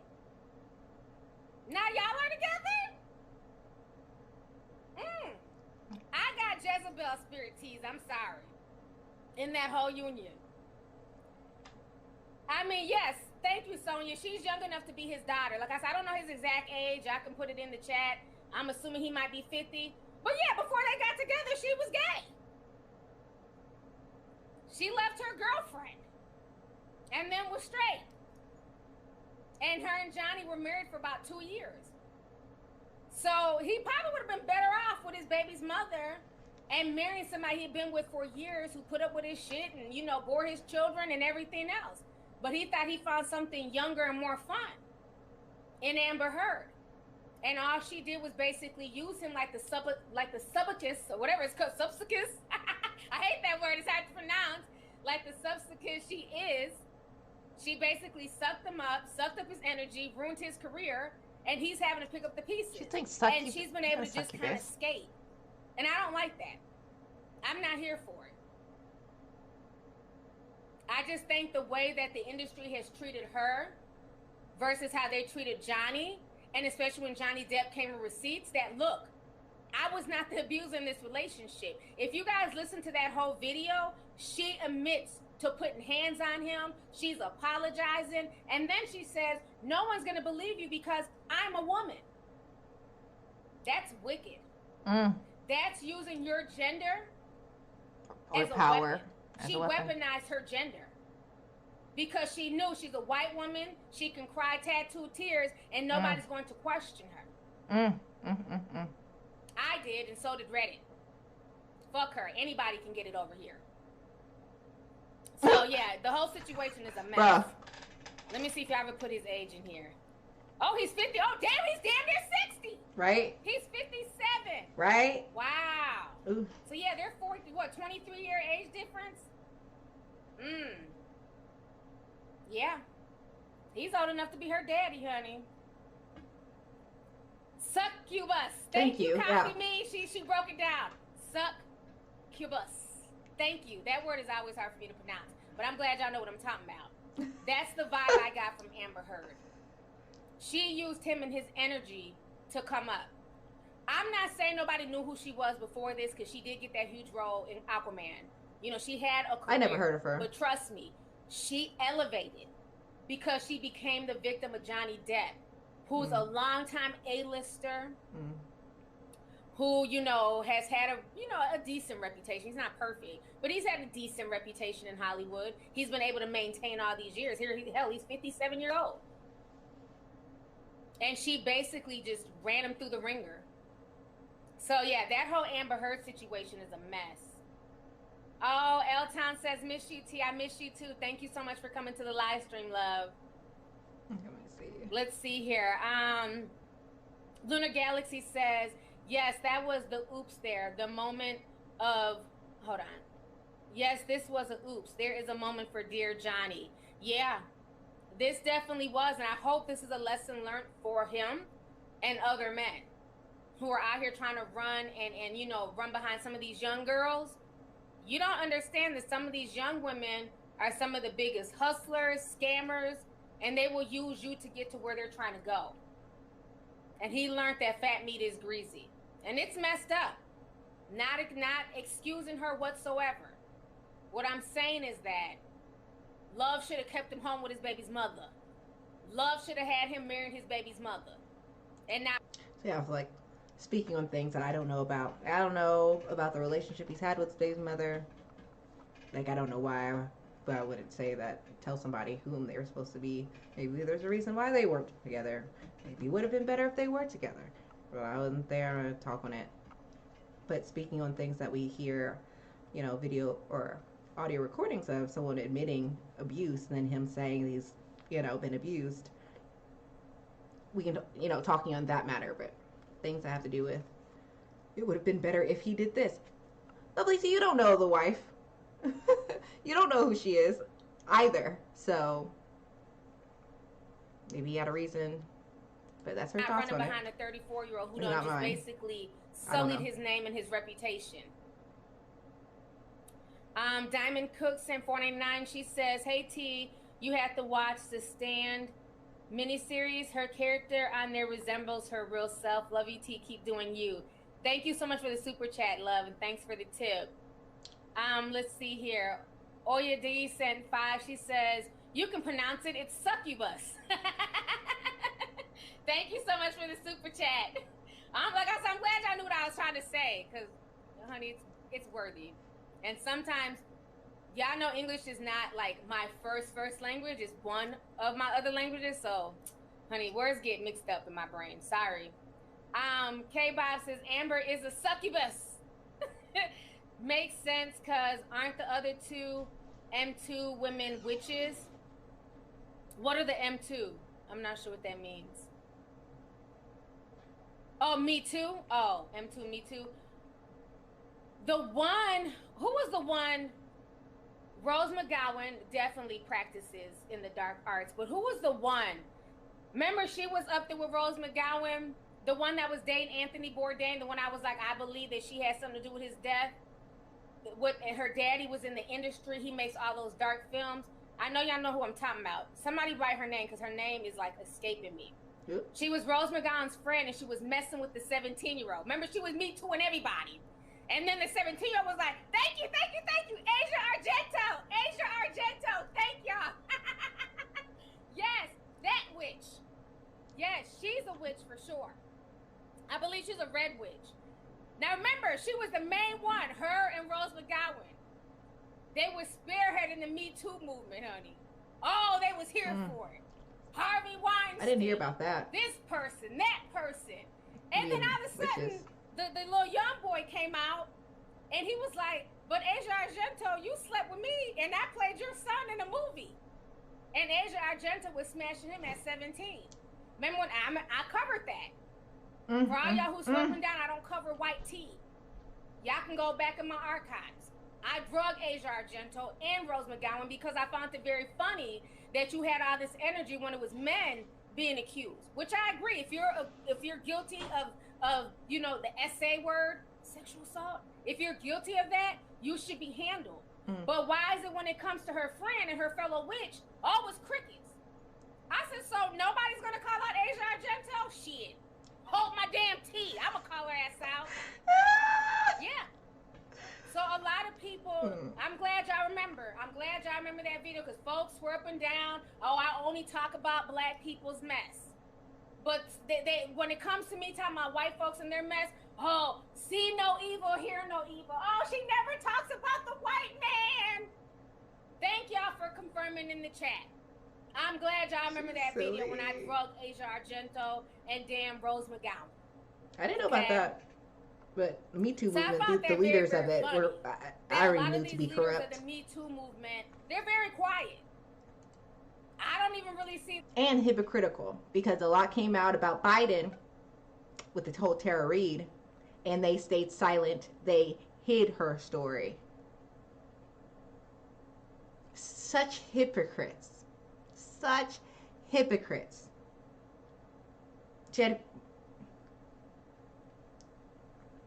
credible allegations. And they didn't care. They're politics. They had an agenda. So F what they stood for. Though it was just a lot. Like I was done with the Me Too people, seeing them for the corruption based upon the Tara Reid story and just seeing how they moved with that. And the whole believe women and their superior, calling her liars, not believing the story, not holding her assaulter to account like they claim to care about. So anyway, it's just interesting just to hear about kind of who the leaders are in it. All I know is the leadership failed Tara Reid and essentially failed us all. But they'll call out people who they all agree, I guess, who are okay to call out. There's those who can be called out who are abusers, and there are the nots. And again, you thought that this would be a space where, hey, if it's the Me Too movement, believe women, it's going to be different. But what do we see? Same old. So it's them dragging her. You know, once Johnny Depp came with the receipts, they were real quiet. I didn't hear nothing from Rose McGowan. You know, but when it came to her accusing everybody else, oh, you couldn't question anything her or Asia Argento had to say. And whatever happened to Asia Argento? I remember I ended up on her page one day. No. Matter of fact, I was on Madonna's page. She was in the comment section. I was on Madonna's page being nosy child, just walking around Instagram. What the hell's Madonna doing with her old ass? You know, Madonna's always up on some goofy shit. So I'm minding my business. I'm on Madonna's page. I'm going through the comments. And I see Asia Argento. Bitch, what you doing here? Ain't you supposed to be in jail? Why are you out here commenting and kikiing? Weren't you smashing the 17-year-old Mrs. Me Too? Ain't nothing happened to her either. This was like 2 years ago. Ain't nothing happened to none of them women. It's a shame. So I don't respect this. Yeah, Madonna is a weirdo. I rock with Madonna. You know what I'm saying? We grew up in the 90s, honey. You know, Vogue and all that shit. But Madonna is a weirdo. She be on some weird shit. So every now and then I have to, go to her Instagram and just be nosy. Like, what's Madonna up to now? How are the black children doing? That's really why I go on there, go see what her black kids are up to. Like, how's Mercy and how's David? I ain't seen David since she got them damn booty implants. Remember Madonna got her ass done and she had David on the stage singing? And nobody was paying attention to nothing David was singing because Madonna's ass was like out to here. And then I was like, why did Madonna get these butt implants? Dang. And her son is like trying to sing, hey, welcome to the show. And all you see is Madonna's ashes. Madonna's a trip. I don't follow her, but every now and then I go to her page to see what she's up to with them damn black children. Y'all remember that? Madonna's ass was big. I said, what the hell is Madonna doing? She's about this big. And she looked like the letter P. Her ass was out to here. And poor David's trying to sing and everybody's just looking at Madonna's ass. Nobody's paying David no mind. Dang. Man, that whole situation was a mess. Oh, we got 10,000 people in here. Hey, you guys, welcome. If you guys are enjoying the stream, please make sure you hit the like button. It's free. I appreciate y'all. Yes, Madonna was on that stage looking like the letter P. I said, okay, sis, we see you. Ashley Najah says, I've been watching you since 9. Alrighty. Okay, y'all. So, like I said, I wanted to watch a little bit of Lovely Tea to end it off with, to get some of that, pop culture commentary. I hope you guys enjoyed it. If you guys want to continue to watch, and finish the rest of that video out, go to Lovely Tea on YouTube. The video is called YouTube Burnout, Amber Heard Fired from Aquaman. And so yeah, do that. Also, since she just did it, it reminded me, before I do end the stream, I do want to say, Our goal is to reach 50 followers, so that way we get to the affiliates level on Twitch. This is going on our 3rd week of streaming. So if you like what you heard today, you want to be a part of the community, you want to know when to go live, hit the follow button. It will help us tremendously, and it would very much appreciated. And welcome to the community. So I just want to throw that out there. I should be streaming tomorrow, give or take around... I'm trying to get it earlier, but I feel like oh my gosh, my nose, guys. Oh, what is that? Oh, okay. Sorry about that. But I'm trying to stream a little bit earlier, but I keep on streaming around 8. So I'm just going to say, watch out for around 8 o'clock tomorrow, Eastern Standard Time. Ooh, and it looks like my chapstick is changing color. See, it's time to go. I've been on here too long. Ugh, I hate that. Anyway. So yeah, I hope you guys enjoyed this stream, and I look forward to talking to you all tomorrow. So with that being said, also like us on other social media, or on Facebook at The Woke Millennial, on Twitter at Woke Millennial _, and Instagram if y'all want to follow me. It's Kina. It's ITS _ Kina. What you should see in Twitch if you go to the About Me section. So with that, I think I've got everything I've said. I hope you guys enjoyed. Thanks for all the chatter in the comment section, which is very nice. I love the chat and reading you all's chats and answering you all's questions when you have them. So thank you, chat, for being so active today. So yeah, I think that is it. So until next time, I'll see you all tomorrow.